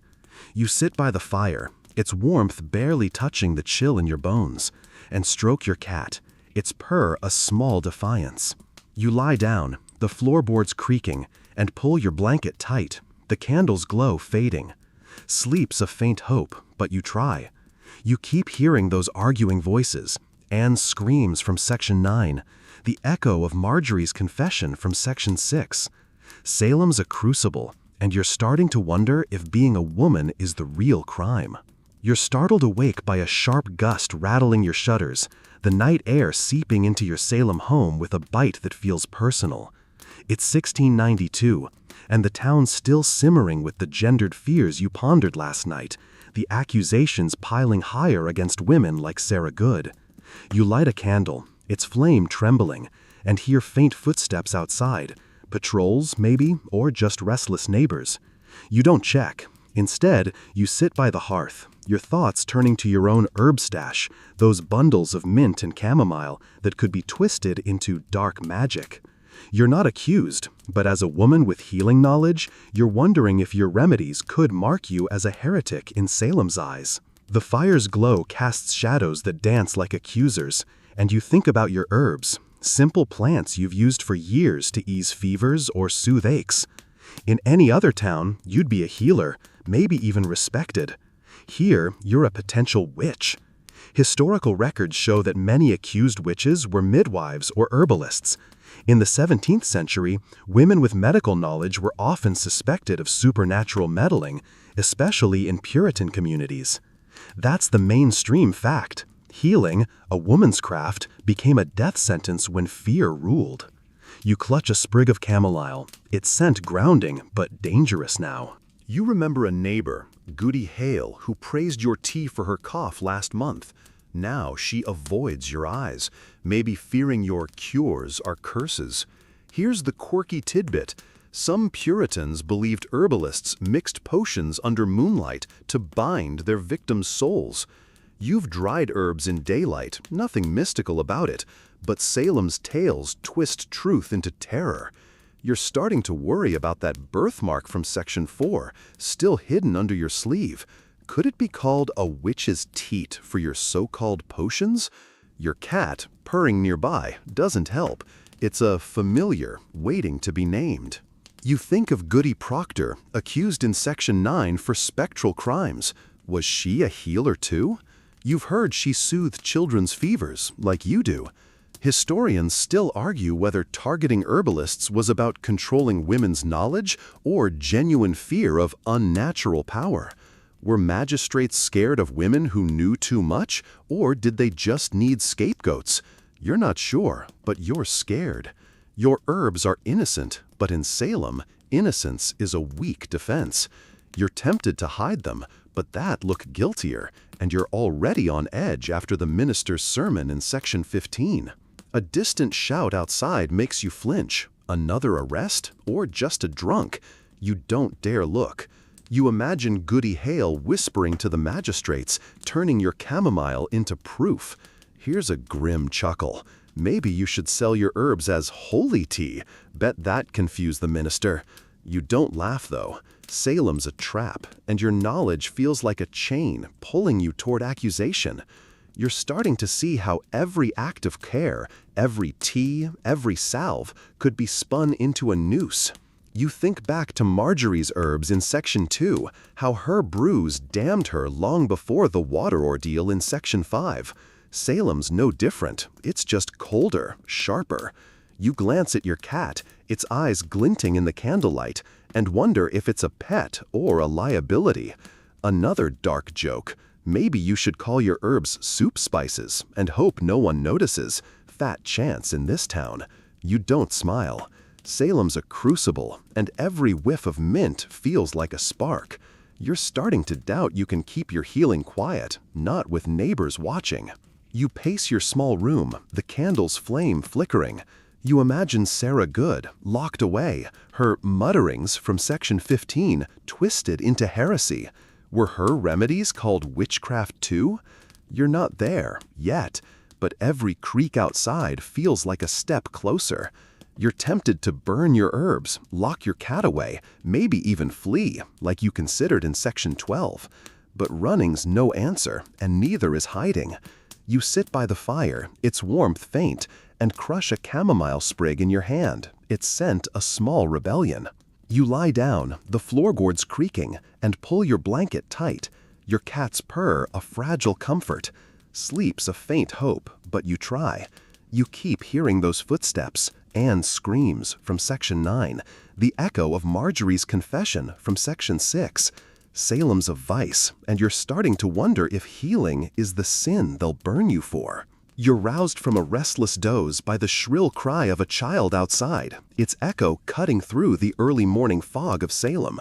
It's 1692, and the town's still simmering with the fear of herbalists like you, your chamomile and mint casting a shadow longer than you'd ever imagined.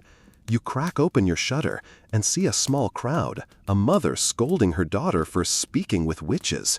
The girl's no older than 10, her eyes wide with terror. And you realize children are now accusers, their wild claims as deadly as any magistrate's gavel. You pull on your cloak, the air damp with dread, and slip toward the meeting house, driven to see how a child's words could doom you. You're not accused, but your cat, your herbs, and that birthmark make you feel like a ghost in your own town, wondering if a child's betrayal could be your end. The meeting house is packed, its air heavy with murmurs and the scent of unwashed wool. You slide into a back pew, your hood low, as a girl, Abigail, maybe 11, stands before the magistrates, accusing Goody Osborne of bewitching her with a cold touch. Historical records show children played a key role in the Salem trials. In 1692, young accusers, often girls, sparked convictions with tales of visions and curses, leading to over 20 executions. That's the mainstream fact. A child's unchecked words could kill, no evidence required. You watch, your heart pounding, as Abigail trembles, her story growing wilder. Abigail claims Goody Osborne's specter made her choke in her sleep, pointing to a bruise on her neck. You want to scoff. Kids bruise playing, not from ghosts, but the magistrates lean in, nodding. Here's the quirky tidbit. Some Puritans believed children were pure vessels, unable to lie about witchcraft, their visions straight from God. You've seen kids lie about stealing apples. They're no angels. But in Salem, Abigail's bruise is proof, and you're starting to worry about your own cat from section 11. Could a child call its purr a witch's spell? The crowd hangs on Abigail's words as she names another woman, Tituba, saying her strange songs hexed her. You know Tituba, she's a servant, her songs just Caribbean lullabies. Historians still argue whether children like Abigail were coached by adults or caught in their own delusions. Were they puppets of vengeful parents, or did fear twist their imaginations? You're not sure, but you're scared. Your birthmark itches, and you wonder if a child could see it in a vision, like the spectral evidence in section 10. You're not Goody Osborne, but you're a woman with herbs, and that's close enough. A man near you mutters that his son saw Tituba's shadow dance by the river. You bite your lip. Shadows don't dance, they follow. But the crowd's eating it up, some clutching charms against child-cursed witches. Here's a grim chuckle. Maybe you should accuse your cat of bewitching your broom. Bet a kid would love that story. You don't laugh, though. The meeting house feels like a snare, and Abigail's voice is its wire. You're starting to doubt every child's glance, wondering if they're scanning you for witch signs. You slip out as Abigail's accusations grow louder, her cries echoing in the cold. You think back to Anne's fits in section 9, how her teenage visions damned Goody Proctor. Now younger children are joining the chorus, and it's deadlier. You pass a girl skipping rope, chanting about witches' bones. Another dark joke. Maybe you should teach her a song about herb witches. Might distract her from you. You don't laugh, though. Salem's a fever, and every child's word is a spark. You're starting to hide your herbs from section 17 isn't enough. Not when a kid's imagination can hang you. Back at your house, you bolt the door and check your cat, still napping by the hearth. Your herb stash, mint, chamomile, feels like a death warrant now. You're tempted to bar your windows, keep children's eyes out, but that look guiltier. You sit by the fire, its crackle faint against your racing thoughts. You imagine Goody Osborne and Tituba locked away, their fates tied to a child's wild tales. You're not there, yet, but every child's giggle feels like a step closer. You lie down, the floorboards creaking, and pull your blanket tight, your cat's warmth a small anchor. Sleep's a faint hope, but you try. You keep hearing Abigail's cries, Anne's screams from section 9, the echo of Marjorie's confession from section 6. Salem's a trap, and you're starting to wonder if even a child's trust can save you. You're jolted from a restless haze by the low moan of wind against your Salem home, the sound weaving into the nightmares that kept you tossing all night. It's dawn, 1692, and the town's still gripped by the child accusers you heard in the meeting house yesterday, their voices as sharp as any blade.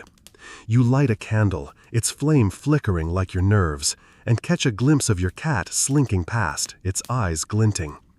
The whispers outside, neighbors muttering about Satan's book, pull you to the window. You don't go out, the air feels too heavy with dread. But you're drawn to the idea of a devil's pact, the latest accusation branding women like Tituba. You're not accused, but your herbs, your cat, and that birthmark make you wonder if a tale of signing Satan's book in blood could be your undoing. You sit by the hearth, the fire's warmth barely touching the chill in your bones, and think about the rumors. They say witches swear allegiance to the devil, signing his book to seal their power. Yesterday, Abigail claimed Tituba confessed to this, naming others who signed. Historical records show the Devil's Book was a common trope in the Salem trials. In 1692, accusers swore witches marked a spectral ledger, leading to dozens of convictions. That's the mainstream fact. A fictional book, born of panic, became as real as a death sentence in court. You clutch your hands, imagining ink that isn't there, and feel a knot in your chest. A memory stirs, Last week you scribbled a note to tally your market goods. Could someone call that writing for Satan? Here's the quirky tidbit. Some Puritans believed the devil's book was written in blood, drawn from a witch's vein with a quill made of bone. You've pricked your finger sewing. It bled, not signed anything. But in Salem, a drop of blood is a story, and you're starting to worry about your cat from Section 18. Could a child like Abigail say it watched you sign at midnight? You think of Tituba, locked away after Abigail's accusations. Her confession likely came from fear, like Marjorie's in Section 6, but it's damned her and others. Historians still argue whether tales of the devil's book were coerced to fit Puritan fears, or if accusers truly believed in a literal pact. Was Tituba forced to spin a story, or did Salem's terror make her see Satan's quill? You're not sure, but you're scared. Your birthmark itches, and you wonder if a neighbor could claim you bled for the devil. You're not Tituba, but you're a woman with herbs, and that's close enough. Outside, a child's voice chants about witches' books, sharp and gleeful. You want to snap that books are for learning, not demons, but you stay silent, the wall's too thin. Here's a grim chuckle. Maybe you should write a grocery list and call it Satan's Recipe. Bet that'd confuse the magistrates. You don't laugh, though. Salem's a furnace, and every rumor about pacts feels like kindling. You're starting to see how a lie, your herbs as potions from Section 17, your cat as a familiar, could twist into a signature you never made. You think back to the child accusers in Section 18, how Abigail's words doomed Goody Osborne. The devil's book is just another story, but it's deadly, like the spectral evidence in Section 10. You glance at your herb stash, those innocent bundles of mint and chamomile, and feel a pang. Could a child say you brewed them for Satan's feast? Another dark joke. Maybe you should sign your cat's name in the dirt. Let it take the blame. You don't smile. Salem's a maze, and every whisper feels like a wall closing in. You pace your small room, the candle's light wavering. You imagine Tituba, chained, her pact a lie born of desperation. You're not there, yet, but every creak outside feels like a step closer. You're tempted to burn your herbs, hide your cat, maybe even scratch out your birthmark. But that means surrender, and you're not broken yet. You sit by the fire, its crackle faint, and stroke your cat, its purr a small act of defiance against this town's madness. You lie down, the floorboards creaking, and pull your blanket tight, the candle's glow fading. Sleep's a faint hope, but you try. You keep hearing that child's chant, Abigail's cries from Section 18, the echo of Marjorie's confession from Section 6. Salem's a trap, and you're starting to wonder if even your own hands could be called guilty. You're startled from a restless haze by the distant clang of a hammer on wood, its rhythm echoing through Salem's morning chill like a death knell. It's 1692, and the town's still reeling from whispers of the devil's book you pondered last night, with Tituba's confession fueling new arrests. You crack open your shutter and see workers building a gallows on the hill, a grim sign the trials are racing towards executions. You pull on your cloak, the air sharp with pine and fear, and slip toward the forest's edge, not to watch, but to think. You're not accused, but your herbs, your cat, and that birthmark drive you to consider hiding, only to realize informants lurk everywhere, and escape attempts might seal your fate. The forest is quiet, its pines cloaked in mist, but every rustle feels like a spy's step. You crouch by a fallen log, your breath clouding, and weigh your options. Running didn't work when you tried it in Section 12. Hunters and their suit-sniffing dogs stopped you cold. Now, with gallows rising, hiding seems just as futile. Historical records show few escaped Salem's grip. In 1692, informants, neighbors, even family, betrayed fugitives for coin or favor, leading to over 90% of runaways being caught. That's the mainstream fact. Trust was a luxury and betrayal was cheap. You clutch your cloak, wondering who'd sell you out first. A squirrel darts past, and you flinch, half expecting an informant's eyes. You've heard of witch-finders paid to spot hidden witches, claiming they see dark auras. Here's the quirky tidbit. Some informants swore they could smell a witch's fear, like sour milk. You're sweating, but it's just nerves, not magic. Still, you're starting to see why hiding's a trap. Every neighbor's a potential snitch, and your cat's late-night yowls from Section 18 could draw the wrong ears. Could someone claim your herbs are curse bundles for a spectral Sabbath? You think of Tituba, chained after her forced confession in Section 19. Could she have hidden? Not likely. Salem's eyes are everywhere. Historians still argue whether informants were motivated by greed or genuine fear of witchcraft. Were they cashing in on chaos, or did they believe they were saving souls? You're not sure, but you're scared. Your birthmark itches, and you wonder if a neighbor, like the one who sneered at your market haggling in Section 16, could report your suspicious solitude. You're not Tituba, but you're a woman with knowledge, and that's enough to draw a hunter's gaze. A distant shout makes you duck lower. Hunters, or just children playing? You don't wait to find out. You backtrack toward town, the gallows silhouette looming through the fog. Here's a grim chuckle. Maybe you should hide in plain sight, call yourself goody innocent. Bet that'd fool no one. You don't laugh, though. The forest feels like a net, and you're starting to feel its threads tighten. You're tempted to bury your herbs, like you considered in Section 17, but a buried bundle might look like a witch's cache to a snitch's eyes. You slip back into Salem, dawn's light glinting off the gallows' fresh timbers. You think back to Bridget's conviction in Section 14, how her familiar damned her. Hiding didn't save her, and it won't save you. You pass a boy selling apples, his eyes lingering too long. Another dark joke. Maybe you should accuse your shadow of spying. Might distract the informants for a day. You don't smile. Salem's a spider web, and every glance feels like a tug on the silk. You're starting to doubt you can vanish, not with eyes on every corner. Back at your house, you bolt the door and check your cat, still curled by the hearth. Your herb stash, mint, chamomile, sits like a guilty secret. You're tempted to scatter them in the woods, but that means sneaking out again, risking a watcher's notice. You sit by the fire, its crackle drowned by the hammer's echo. You imagine Tituba locked away, her pact a lie that trapped her. You're not there, yet, but every creak feels like an informant's step. Your cat yawns, and you envy its ignorance. You lie down, the floorboards creaking, and pull your blanket tight, the gallows shadow lingering in your mind. Sleep's a faint hope, but you try.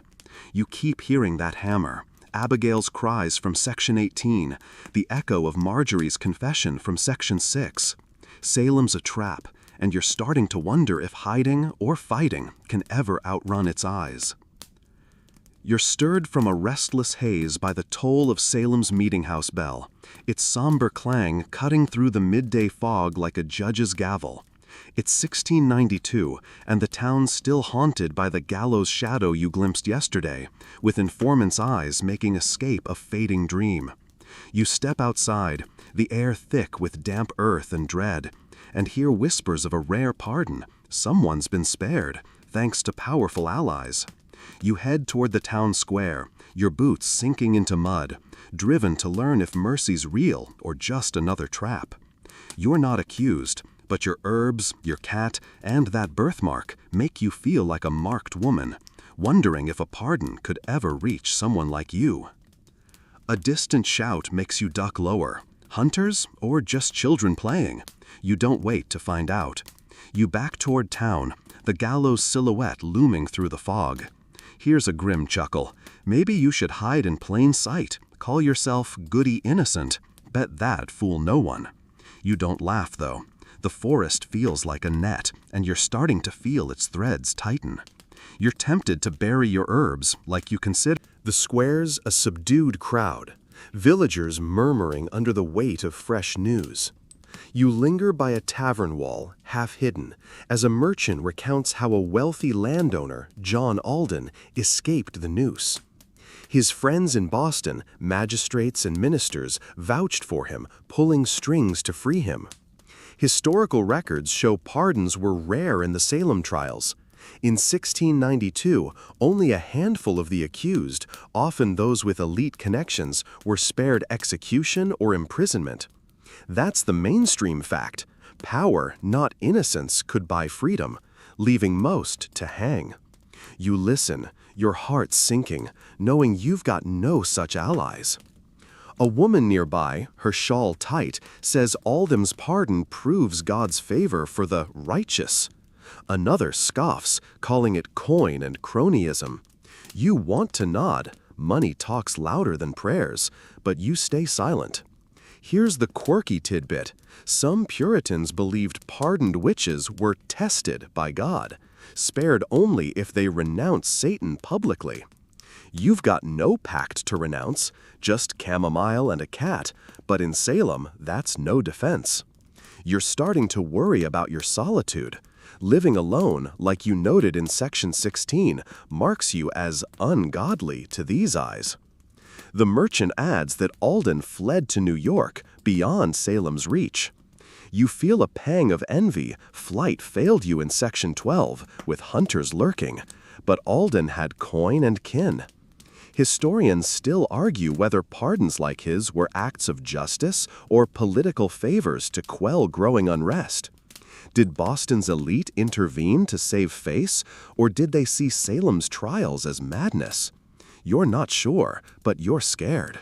Your birthmark itches, and you wonder if a neighbor, like the one who eyed your cat in section 11, could block any mercy for you. You're not Alden, you're just a woman with herbs. A man mutters that pardons make the town look weak, soft on witches. The crowd stirs, some nodding, others uneasy. You flinch, imagining Tituba still chained after her confession in section 19. Could she ever win a pardon? Not likely. She's no landowner. Here's a grim chuckle. Maybe you should bribe the magistrate with your cat. Bet he'd love a holy pet.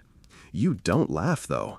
The square feels like a courtroom, and mercy's a door locked to folks like you. You're starting to see how Salem spares the powerful, not the pure, and you're neither. You slip away as the murmurs grow louder, the merchant's voice fading into the fog. You think back to the gallows construction in section 20, how it loomed over your failed hiding plans. A pardon sounds sweet, but it's a fairy tale for you. No allies, no coin. You pass a girl drawing in the mud, muttering about witch's gold. Another dark joke. Maybe you should dig up your herb stash and call it treasure. Might buy you a day. You don't smile. Salem's a vice, and every whisper of mercy feels like a taunt. Back at your house, you bolt the door and check your cat, still napping by the hearth. Your herbs, mint, chamomile, sit like silent accusers. You're tempted to pray for a powerful friend, but prayers feel hollow here. You sit by the fire, its crackle faint against the bell's echo.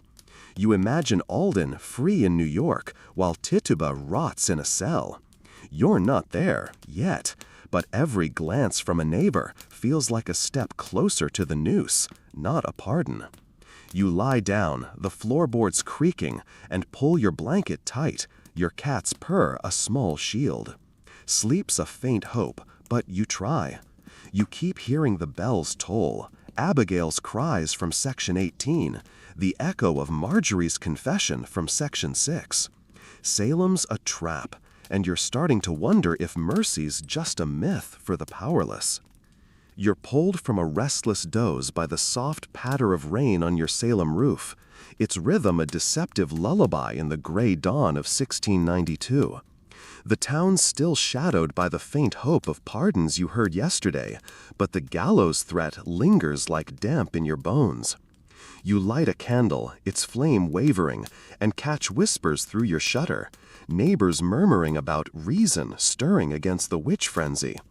You're not accused, but your herbs, your cat, and that birthmark keep you on edge, wondering if this flicker of doubt could save you or just stir the pot. The tavern's a dim refuge, its tables packed with weathered faces and hushed voices. You slide onto a bench, your hood low, and listen as a blacksmith argues the trials are spiraling. Too many accusations, too little proof. He's not alone. A merchant nods, saying spectral evidence is smoke, not fire. Historical records show 1692 marked a turning point in Salem. By late summer, doubts from ministers and scholars began to erode the trial's legitimacy, slowing executions. That's the mainstream fact. Skepticism, though late, started to crack the panic's foundation. You sip your ale, heart lifting slightly, but you're not ready to trust this shift.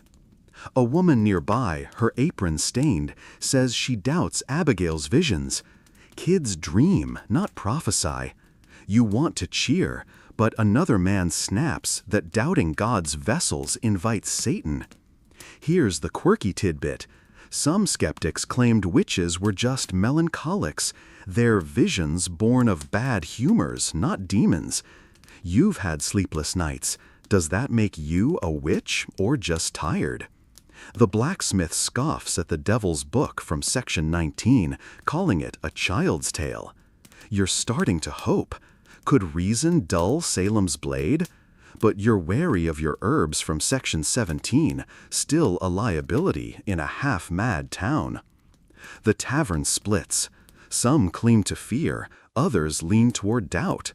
A farmer says he checked his cursed crops and found blight, not witchcraft. You nod silently. It's like Thomas's failed harvest in section 2, nature, not curses. Historians still argue whether this decline was driven by elite intervention or grassroots exhaustion. Did Boston's ministers rein in the trials, or did townsfolk just tire of blood? You're not sure, but you're scared. Your birthmark itches, and you wonder if a neighbor, like the one who eyed your cat in section 11, could ignore this doubt. You're not Tituba, but you're not safe. A drunk slurs that the gallows should be burned, not used. The room tenses, but a few nod. You flinch, remembering the gallows construction in section 20. Here's a grim chuckle. Maybe you should suggest burning your herbs instead. Call it a skeptic's fire. You don't laugh, though. The tavern's a fragile bubble, and Salem's still a tinderbox. You're starting to see how doubt could save you, but it's slow, and you're not sure you've got time. Your cat's purr, faint in your memory, feels like a secret you can't share here. You slip out as the debate grows louder, rain soaking your cloak. You think back to the child accusers in section 18, how Abigail's cries fueled this madness. Now some question her, but it's not enough, not yet. You pass a boy splashing in a puddle, chanting about witches drowning. Another dark joke. Maybe you should blame the rain for witchcraft. Bet it's cursed more crops than you ever could. You don't smile. Salem's a storm, and every whisper of reason feels like a breeze against a gale. Back at your house, you bolt the door and check your cat, still curled by the hearth. Your herbs, mint, chamomile, sit like ghosts of your old life. You're tempted to join the skeptics, speak out, but that draw eyes. You sit by the fire, its crackle drowned by the rain's drone. You imagine Tituba, still chained, untouched by this budding doubt. You're not there, yet, but every creak feels like the old fear creeping back. Your cat yawns, and you envy its calm. You lie down, the floorboards creaking, and pull your blanket tight, the rain's patter fading. Sleep's a faint hope, but you try. You keep hearing the blacksmith's voice, Abigail's cries from section 18, the echo of Marjorie's confession from section 6. Salem's a tide turning, but you're starting to wonder if you'll drown before it ebbs. You're roused from a restless haze by the creak of your Salem door, just the wind tugging at its latch, but it's enough to set your heart racing. It's early evening, 1692, and the town's still buzzing with the skepticism you overheard in the tavern yesterday, a faint crack in the witch hunt fever. You light a candle, its glow unsteady, and catch snippets of talk through your shutter. Neighbors debating proof over superstition. You pull on your cloak, the air damp with lingering rain, and head toward the meeting house, drawn to see if science, or at least reason, is truly challenging the old fears. You're not accused, but your herbs, your cat, and that birthmark. The meeting house is quieter than before, its pews half filled with cautious faces. You slip into a back row, your hood low, as a visiting scholar from Boston speaks, urging the magistrates to demand tangible evidence over spectral visions.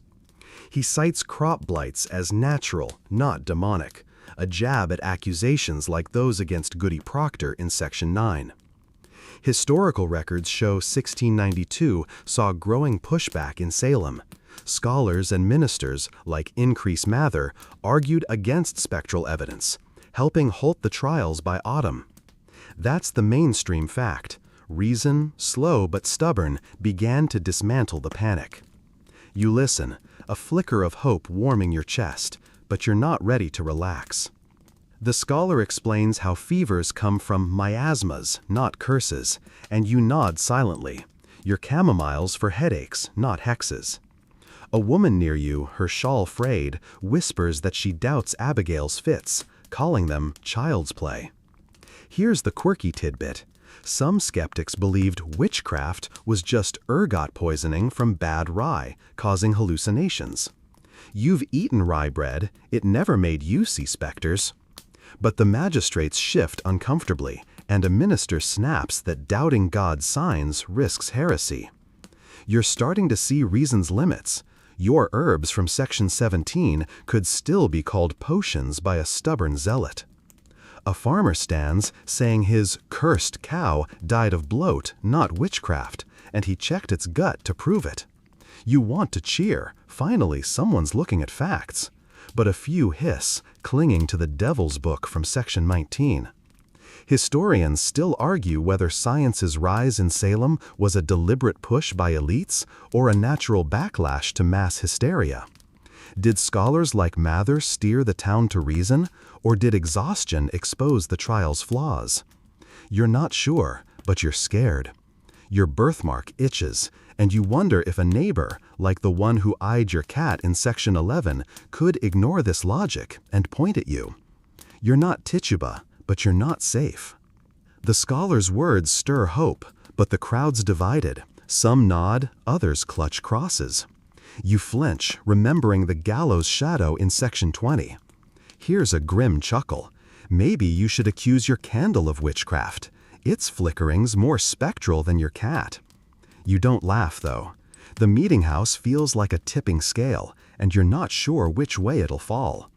You're tempted to speak up, echo the farmer, but that draw eyes, and you've learned silence is safer in this town. You slip out as the debate grows tense, the scholar's voice fading into the drizzle. You think back to the child accusers in Section 18, how Abigail's cries fueled this madness. Now reason's stirring, but it's fragile, like your hope. You pass a boy carving a stick, muttering about witch traps. Another dark joke. Maybe you should carve your herbs into holy charms. Might fool someone for a day. You don't smile. Salem's a storm easing, but every whisper of superstition feels like a gust that could flare it back up. Back at your house, you bolt the door and check your cat, still curled by the hearth. Your herbs, mint, chamomile, sit like relics of a life you can't reclaim yet. You're tempted to brew a tea, test the scholar's miasma theory, but even that feels risky. You sit by the fire, its crackle faint against the rain's drone. You imagine Tituba, still chained, untouched by this budding reason. You're not there, yet, but every creak feels like the old fear creeping back. Your cat yawns, and you cling to its calm.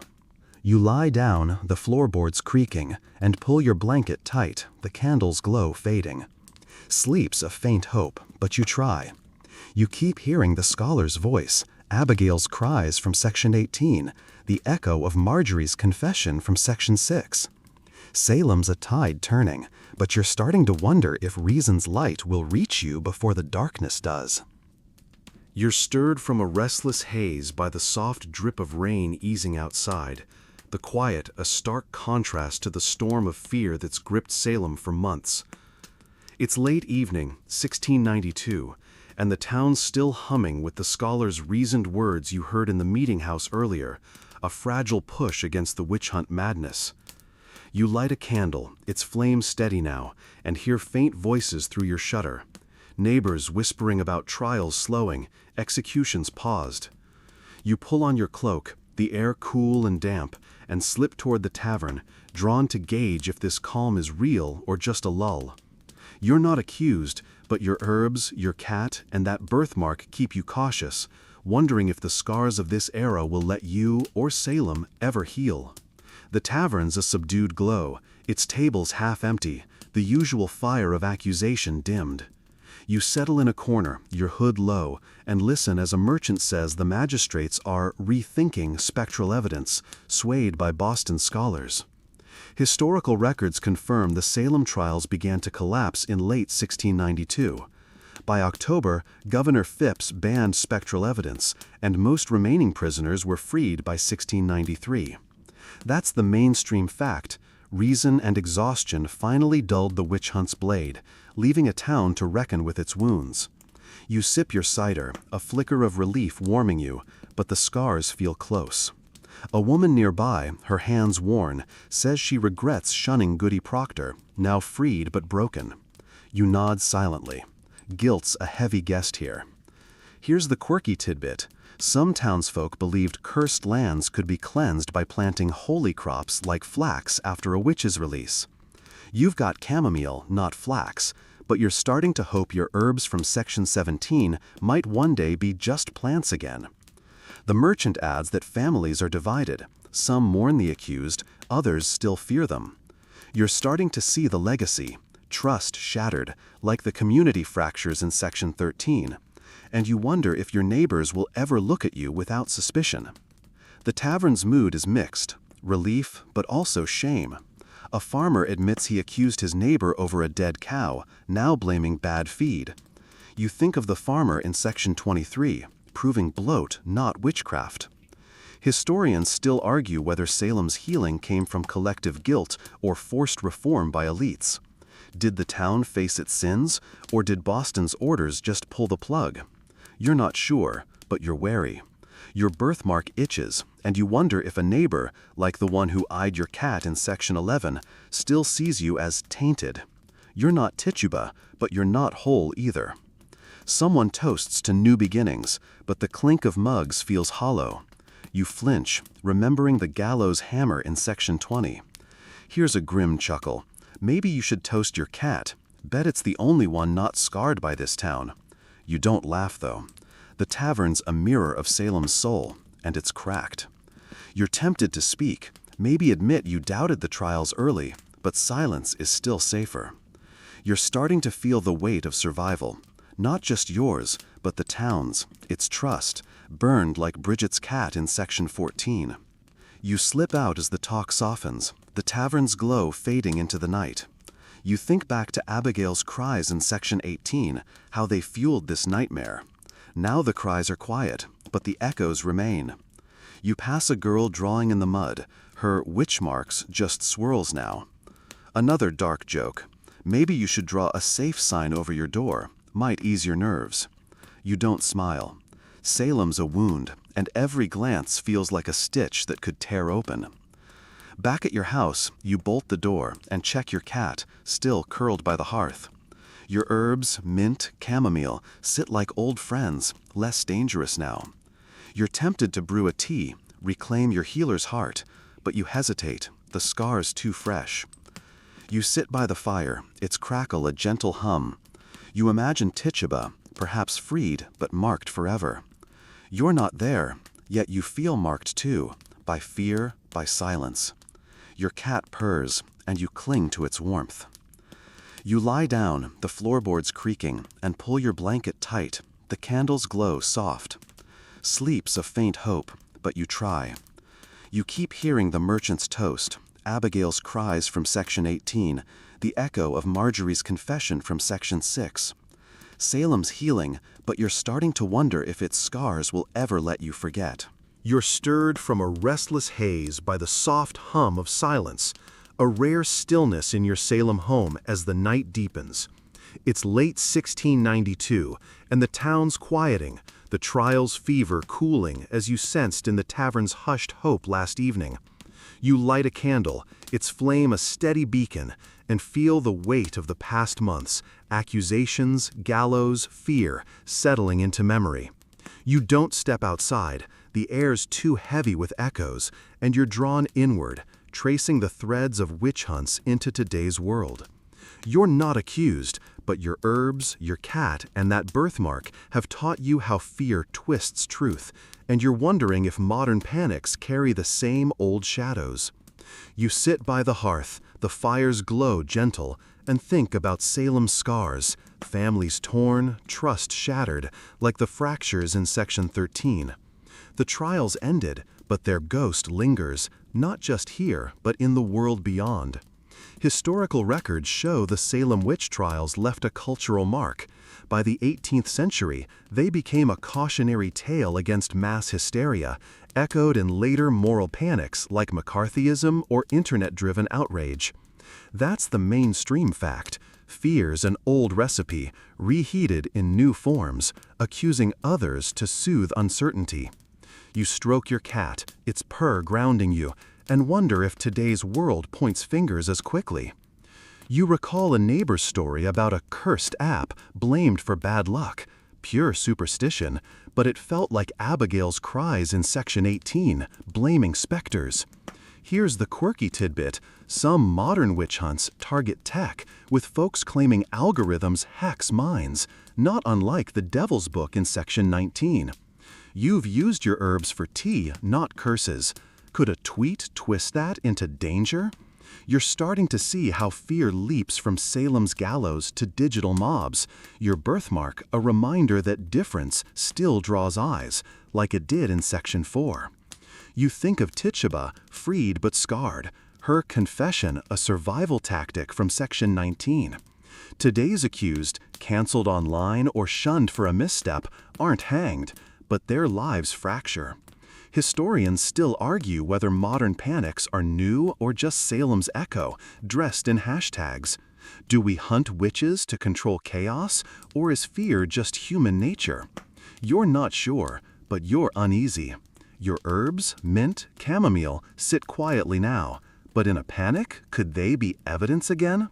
You're not in 1692, yet the chill of judgment feels familiar, like the minister's sermon in section 15. A distant owl hoots, breaking your thoughts. You imagine someone, somewhere, accused over a careless word, their life unraveling like Goody Proctor's in section 9. Here's a grim chuckle. Maybe you should blame your cat's Zoom cameo for bewitching a meeting. Bet that go viral. You don't laugh, though. The world's a new Salem, and every glance feels like a spark. You're starting to see how fear's legacy, born in villages, thriving online, keeps us hunting shadows, and you're wondering if you'd escape today's trials any better. You glance at your herb stash, those old friends from section 17, and feel a quiet resolve. You're a healer, not a heretic, and maybe that's enough. You think back to the scholar's reason in section 23, how it dulled Salem's blade. Could it dull today's? You're tempted to brew a tea, reclaim your peace, and let the world's noise fade. Your cat stretches, oblivious, and you envy its calm. The fire's embers glow, and you let their warmth sink in, a small defiance against fear's long reach. As the night deepens, you feel the world slow, its edges softening like a dream's embrace. The trials, the gallows, the whispers, they're slipping away, leaving only this moment, this breath. You're safe here, wrapped in quiet, the candle's light a gentle guide. Let the fears drift, let the scars fade, let your mind wander to calmer shores, a meadow perhaps, where mint grows wild and no one points. You're not running, not hiding, just resting, the blanket's weight a promise of peace. Sleep's calling, soft and sure, and you're ready to answer, the world's hum a distant lullaby. You lie down, the floorboard's silent now, and pull your blanket tight, your cat's purr a final anchor. The candle's flame dips, shadows easing into darkness. Sleep's no longer a faint hope, it's here, wrapping you in its quiet arms. You drift, the owl's call fading, Abigail's cries from section 18 gone, Marjorie's confession from section 6, a whisper lost to time. Salem's a memory, and you're free, carried to a place where fear can't follow. Sweet dreams.